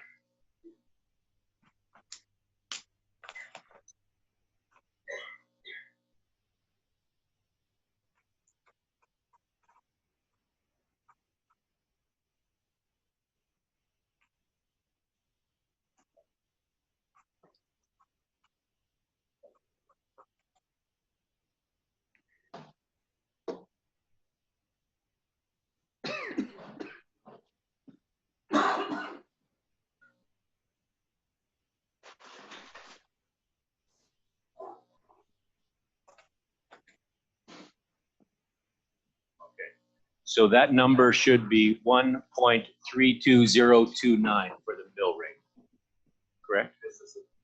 Business improvement area. Yeah. Okay. We're live now. Okay, thank you. So going back to that, so what we're looking at is giving first, second, and third readings to the Comox tax rates bylaw number 1942/2020. So first, second, and third reading. All in favor? Are we moving it? Okay, second. Yeah. So any discussion on that? Yeah, I will be voting against it just because I do think that the tax penalty rate should be moved to October. But I'm in agreement with the actual tax rates. Okay, thank you. Any further questions? Seeing none, all in favor? And opposed? 2 opposed. Thank you. Okay, so that's carried. Glad this only happens once a year. Oh yeah. Yeah, so we will go back now to our earlier item about the cannabis. So this is 4G on your agendas. This was the one that we needed to wait till after 5:30 because that's what it was advised to the public. So G is planning report PR 19-6. That's a non-medical cannabis business application review, Prime Cannabis Corporation on Anderton Road. And this is to discuss the business license bylaw. Okay, so I'll move number 1. You'll move number 1. Do we have a second? I'll second that. Okay. So any comments on that? Councillor Grant? So in reading through this report, I found it very confusing, and I want to be certain that I know what it is we're actually doing tonight. It seems to me in reading this that what we're trying to accomplish is that we're getting the hours of operation for shops of this nature that are adjacent to residential neighborhoods. Is that what we're doing with this? Because later in this report, it talks about providing comments, and that's a whole different discussion than the first one. So Councillor Grant. I'd love to hear from Marvin as to what we're actually doing. And Marvin will add to if I missed anything, but yes, that's correct. What this does is this establishes the town's right to regulate the hours of business for cannabis shops. Right now, the hours of business are, or we've assumed that they were included in the provincial regulations, but it's since come to light that the provincial government is not enforcing hours of operation, and if they want to enforce hours of operation, it needs to be a town bylaw. And so we're recommending that before council consider another cannabis location, that at first give itself the power to regulate the hours of operation. Okay, so just to be clear, we're not giving comment to the LCRB on this, on prime cannabis? At this time? You can. This recommendation does not do that. This recommendation is solely about regulation of the hours. If council wants to provide direction on the cannabis license on the agenda, it can. We're not recommending you do so at this time until the town has the power to regulate hours of operation. No. Okay, no, I don't want to. I just want to be clear what we're actually doing. Yeah, I agree. I was a little confused with it too. Okay, so was there any other questions on that one? Seeing none, all in favor of number 1?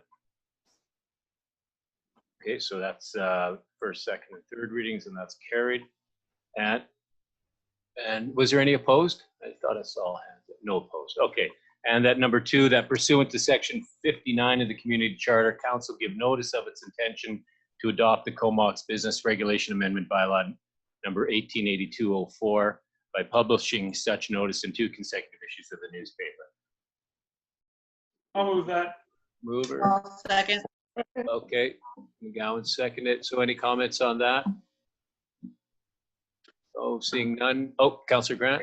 When's our communication person coming? Because I think we could use a little communication around this issue. In that I think the neighborhood are probably a little bit wound up about the fact they're going to think that we passed this tonight, and it would be, or of course Al's retired now, so we can't get him to do it. Well, we can blame it on him though. Well, we're going to, for sure. Yeah. But I'm just wondering how we can get a message out to that really sort of tells what we did here, because if you read this, it sounds like we're approving prime cannabis, and right. That's not what we're doing. So, and we are not approving prime cannabis tonight. That's not what this is. This is just to regulate the hours. So, okay. So seeing no further questions, all in favor of number 2? Okay, all in favor, so it's unanimous. Thank you. That's carried. All right. So we're at new business and notices of motion. Councillor McGowan had the National Pharmacare Program that the town of Comox write a letter calling on the federal government to work with provinces and territories to develop and implement a universal public national pharmacare program as part of the COVID-19 supports. You want to move that, Councillor McGowan? Yeah, there you go. I would. Seconder? I'll second it. Okay, Councillor McGinnis. Any questions on this? Councillor Grant? Well, so I mean, this seems like a well-meaning piece, and I just really have no feel for what the implications of this would be, and it's way beyond my pay grade to try and figure out whether universal pharmacare is a good thing or a bad thing. So I just think we're, as much as it may, I think we're way beyond our scope as a local government to be weighing in on this. So I'm going to vote against it just because I think it's way outside of our scope. Okay, thank you. Any other questions on that? Comments on that? Councillor Swift? Well, I guess I agree with Councillor Grant. Over the years of sitting at the table, if I've discovered that there's not a staff member that I can really go to talk to about an issue, that I'm just at the whims of what I can find out there in the universe and hear on the news and read on the internet. And I did ask Councillor McGowan to, you know, some questions, and she forwarded me some very good links. And I believe that this is probably a good plan, but I do think it goes beyond our mandate. And I think I've had a history of voting against things that aren't within our mandate. So I can't support it, even though I would like to. Okay, thank you. Any other comments? Councillor McGowan? Yeah, I just wanted to state I can understand and respect where you're coming from. I feel that part of our responsibility as elected officials, whether it be municipal, provincial, or federal, is to advocate for our community.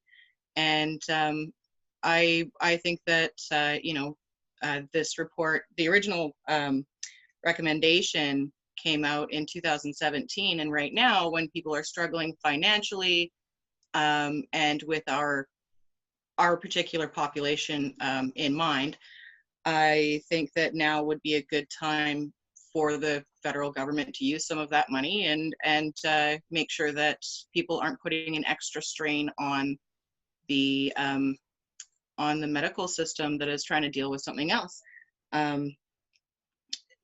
Yeah, I can appreciate where you're coming from for sure, but yeah, I think it is partially our job to advocate. Okay, thank you. Any other comments? Councillor McKenna? I think similar to Councillor McGowan, I think, you know, while I agree with Councillor Grant and Councillor Swift that it's probably outside of our scope, but I also agree that I think it's our job to advocate for those who have no way to advocate for themselves. And, you know, when I hear and read stories about 1 in 10 people can't afford to even take a simple prescription and fill it, I think back, my father was a pharmacist, and there were many, many times where he helped out people in the community, and there was no national system to help. It was just empathetic people. So I'm definitely in support of this motion. You know, for us, it's a letter that goes out and just saying we care. Thank you. Councillor Minions and then Bissinger. Yeah, just a quick comment. Similar to Councillor Grant and Swift, I don't understand the implications because it's not an area of comfort for me looking at pharmacare. However, I do think there's a need, and if the language was slightly changed to say to continue to research and develop a suitable program versus necessarily develop and implement. I don't know if that's a possibility of changing the language, but I would support the advocacy piece behind writing a letter that it's something we feel should be a right to all Canadian citizens and our residents in Comox. I'm hesitant to support develop and implement because I just don't understand the scope of it enough. But I support the research of digging into this further. Okay, thank you. And for myself, I tend to agree with Councillor Swift and Grant. In the federal government, we call this program creep, and our role as municipal councillors is definitely creeping outside of that lane.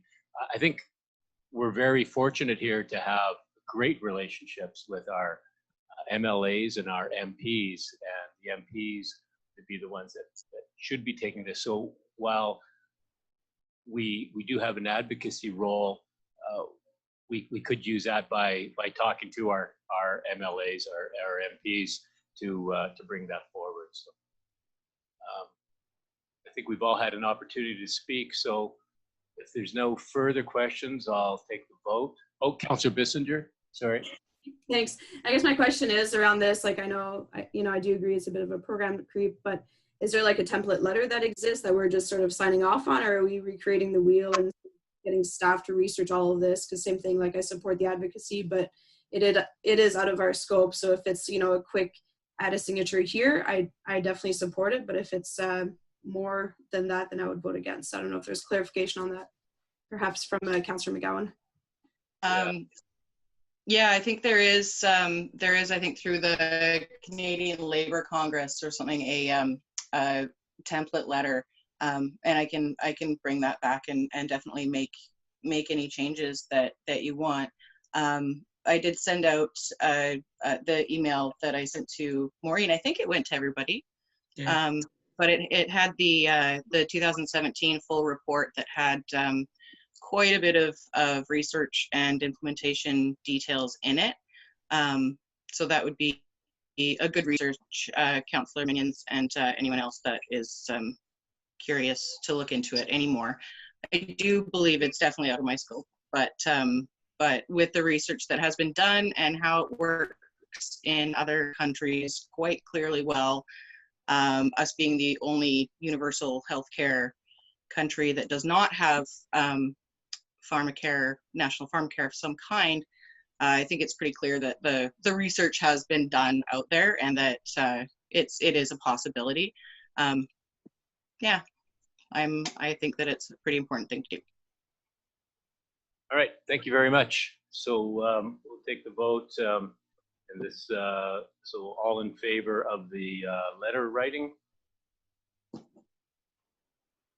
We have 1, 2, 3, 4, and opposed.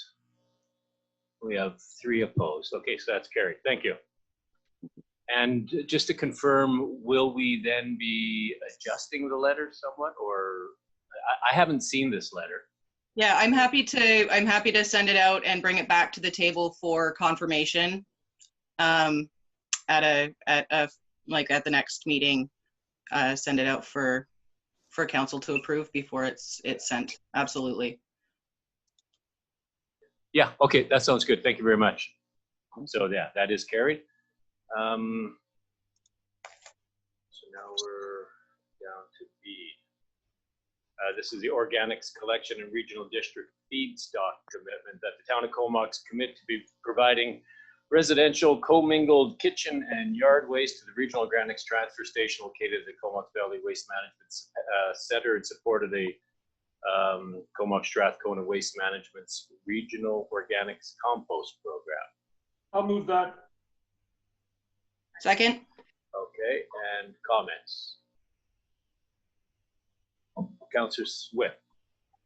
Thank you. I don't think we don't have any choice but to support this, even though I know at the solid waste management table, we've made every effort to look at some other avenues. However, I would just like to say we are paying $45 a ton at the moment, and the estimate is somewhere between 125 and 150. So we're going to be setting ourselves up for some further expenses in the garbage department, just to warn people. Okay, thank you. Any other questions on that? Comments? Seeing none, all in favor? Waste management table, we've made every. Is that? Okay, so that looked like it's unanimous. It's carried. Thank you.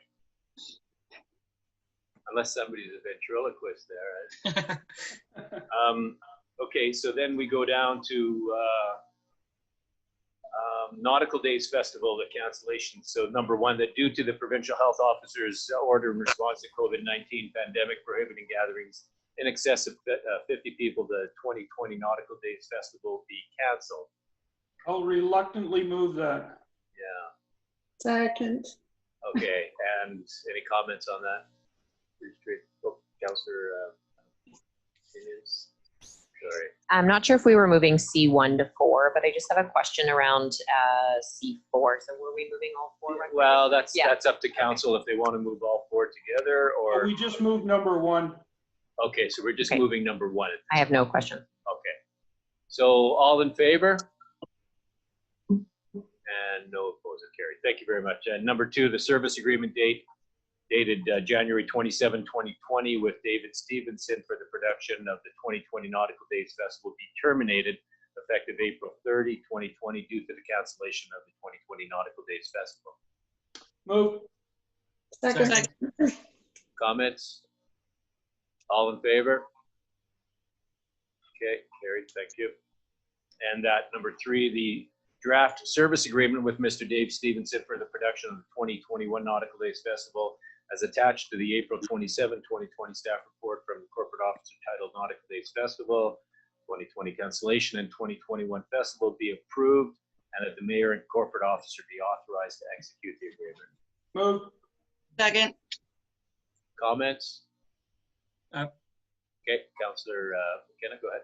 Yeah, I just wanted to note that with Mr. Stevenson, Dave's done a really strong job, and he has a strong budget as well. I think he was very, very excited about putting on the festival this year, and it's really in no shape or form that we've had to cancel it. And I just do recommend Dave to continue on in this role. Okay, thank you. And seeing no other comments, all in favor? And that's carried. Thank you. And number 4, the Nautical Days Society be permitted to retain the $25,000 grant provided in order to plan and implement the 2020 Nautical Days Festival, and that the funds be reallocated to the 2021 Nautical Days Festival. Move. Second. And Councillor Minions, you had a question? Yeah, I appreciate that the report was given, and I may have missed this, but I'm just wondering who are kind of the shareholders of the society, like with the grant being pushed forward to next year.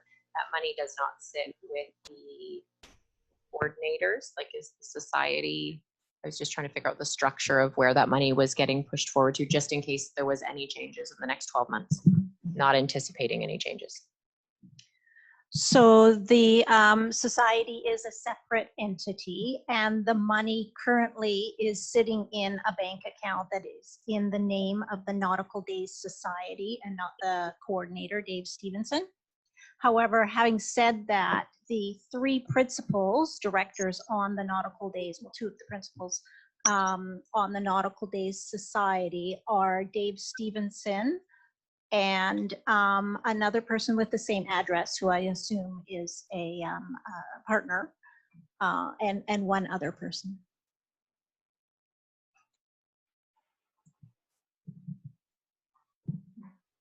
So just to confirm, the funds from this year for the 25,000 will be not say pulled back, but they will remain in the account for 2021. So the funds are kind of there early for next year, just to understand.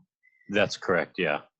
Yeah, we're just... So out of town's hands this time because we've already given the 2020 funds. Mm-hmm, mm-hmm. Yes. Okay, any other questions? All in favor? And no opposed. Okay, unanimous. Thank you very much. That's carried. Okay, so getting through this. D, the planning report PR 20-3 structural change to the manufactured license patio endorsement application review of 2040 Guthrie Road. This is the Land and Sea patio. That staff be directed. Oh, sorry. Sorry, I thought you were done. I was moving it already. Okay, I'll just quickly read out here for our viewing public here. That staff be directed to gather the views of residents in the town of Comox on a liquor manufacturing facility structural change application to permit a maximum 38-person outdoor patio for 2040 Guthrie Road, PR 20-3 as follows, in accordance with the Comox Planning Procedure Bylaw 1780, Section 10D. And so we'll move that. Second. All right. And did you want to speak to it unless, okay. All right. So we second that. So A is going to be a placement of a newspaper notice in 2 consecutive newspaper issues of an invitation to provide written comment on the application, and B, mail out an invitation to provide written comment to owners and tenants within 75 meters of the subject property. So we have a mover and seconder on those, and I see Councillor Bissinger's hand up. Yes, thank you. Perhaps a question to the planner, Marvin. Do we have to go to the public for input on this one, or can it just be, or could a motion be to just refer it, like approve it and then just refer it to the liquor board, or is there a requirement to have the public provide input? I think we have to do it. Yes, there is a requirement section in the plan. Can't hear you, Marvin. Yes, Do you want? Yes, there is a requirement set in the town's planning procedures bylaw that's adopted by council. Councillor Grant, go ahead. Well, when I first read this report, I know that when this was passed originally, it was really controversial, and we got a lot of negative feedback regarding the parking from a lot of the neighbors, Times Square and the carpet guys in that industrial section. We got a lot of comment about parking there. So I think this is actually a wise direction to go. We heard the proponent say that he hasn't had any comment on that. Well, let's see what they have to say when we send it out, because you know, one of the comments that I got quite vehemently back in the day was, why has he got that area for, he could have cars parked there. So I think you're going to hear a little bit from the neighborhoods, and I think it's a really good way to do this, to find out what they think before we just go ahead. Okay, thank you. Councillor McKenna? Yeah, so I agree with Councillor Grant in that we should move to the public to seek input. I think if you were going to park cars in there, you might get one, just the way it's shaped and formed. So I doubt that'll be great. And I just think it's a really nice opportunity to have a patio, looking again at the layout after it was referred to me back to see in my actual agenda. So, you know, I think it's going to be good for the community. I think they've proven to be excellent business owners, and they're really community driven. And yeah, I see this as a super advantage for the residents of Comox. Thank you. Any other questions, comments? Okay, and the way I see it is just helping a business out through this COVID-19. It's one of the things they've been talking about is people getting a little bit more elbow room, and this would provide that for them. So at least they can get some business going for them. So seeing no further questions, all in favor? Okay, that's carried. Thank you very much. Thank you, Marvin. So we have 3 pieces of correspondence for receipt. We have Cliff Moore's boat moorage. Move receipt. Second. Okay, any comments on that? Seeing none, all in favor? Carried. Number B, Steve Orcherton child find proclamation request. So I'll move receipt of that, and let's say we grant the request. I'll second. Okay, any comments? All in favor? Carried, thank you. And Danielle Franklin, Affordable Housing Revolution. Move receipt. Second. Comments on that? McGowan, you had your hand up? Was it? Yeah, just wondering if anybody has any interest in looking into it further. Other than maybe me. No. Well, tell me what you would like to do then. Let's put it on file for now. I haven't had a chance to look into it too much, but it's when we're looking at affordable housing as being one of our top priorities, then, you know, exploring every avenue is just kind of. Okay, thank you. Prudent is the word that I'm looking for. Thank you. Councillor Bissinger? Yeah, I guess I know like Marvin and the planning department, we do have it as an affordable housing strategy on our priorities. So I think let them run with it. And if it so happened to compromise or to include any of these aspects here, I think it will mostly with short-term rentals. But I think just status quo with what we had on our strategic priorities for the affordable housing strategy. Okay, thank you. All right, seeing no further hands up, all in favor? Carried, thank you. No late items. So if we can quickly go through our reports from members of council, I have to say that it's been going well, and I think as we get back to the new normal, that I would like to expedite this part of our agenda as we get a quick snapshot of what people are doing, but we don't need to be hearing, you know, exactly everything. So any, we'll go McGowan, anything that you would like to add? Well, yeah, I've been attending Food Policy Council meetings weekly, and they have been very, very active and have developed quite a few subcommittees. One of the ones that I am sitting on is a food disruption kind of sustainability subcommittee, where we're looking at the farmers around here, what they need, where the gaps are in planning, stuff like that. So I just wanted to let everybody know, number one, what a great job everybody's doing on the Food Policy Council, and they're making sure that a lot of people are fed right now. Yeah, that we're looking at policy and what we can do to make sure that everybody in our communities maintain food security. Okay, thank you. Councillor Grant, anything to add? I've been to a couple of regional district meetings. Most of it was A, B, and C, and I've been sitting on an in-camera board regarding Economic Development Society and continuing negotiations with them. So that's been taking up a bunch of my time, and that's it. Okay, thank you. Councillor McKenna?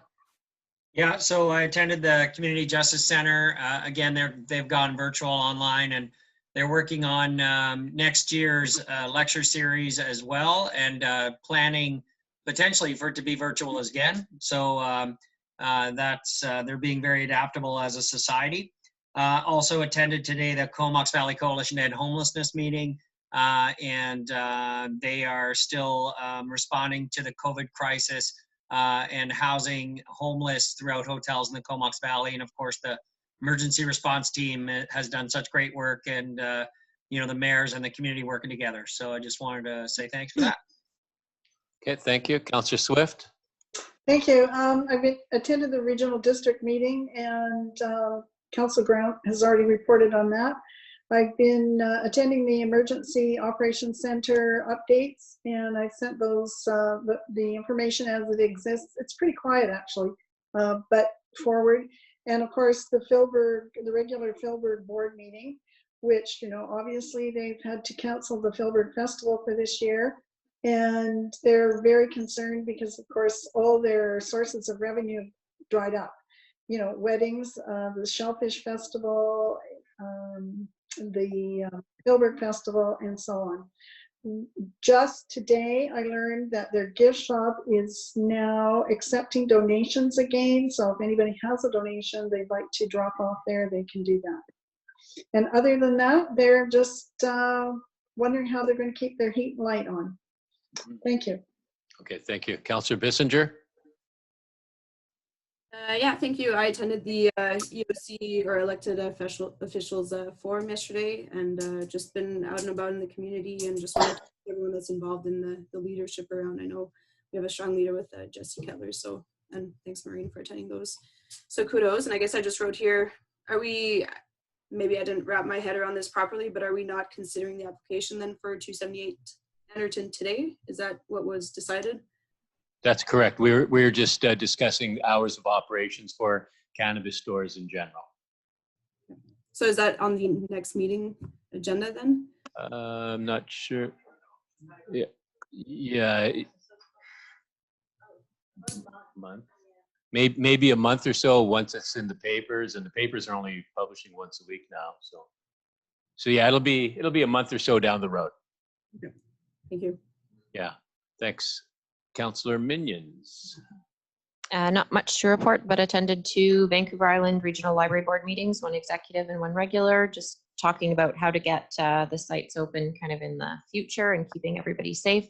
They've really enhanced their electronic collection and going online to get your library cards for anyone who hasn't done that, which will be around to stay. And then attending the weekly Charmaine Ends calls has been really helpful for those kind of 15 to 20-minute gaps, and the elected official forum last night, and just really trying to focus on visiting all the new businesses as they open and support where we can, because it's a little less busy. So supporting the businesses. Thanks. Okay, thank you. For myself, yeah, just numerous video conferencing calls. The elected officials one yesterday, the Dr. Charmaine Ends, the provincial one that all the mayors attend to, and those are very beneficial. We get to ask direct questions to Minister Robinson, and so those are helpful. So yeah, a lot of video conferencing. So with that, we will then move to exclude the Facebook public and that public be excluded from the in-camera session of council on Wednesday, May the 6th, following subsection 90. So we're going to go in camera. So what am I doing now? I'll move that. I'll second it. Yeah, okay, and all in favor? Okay, so we'll give it a couple minutes and then we'll re-adjourn with the in camera.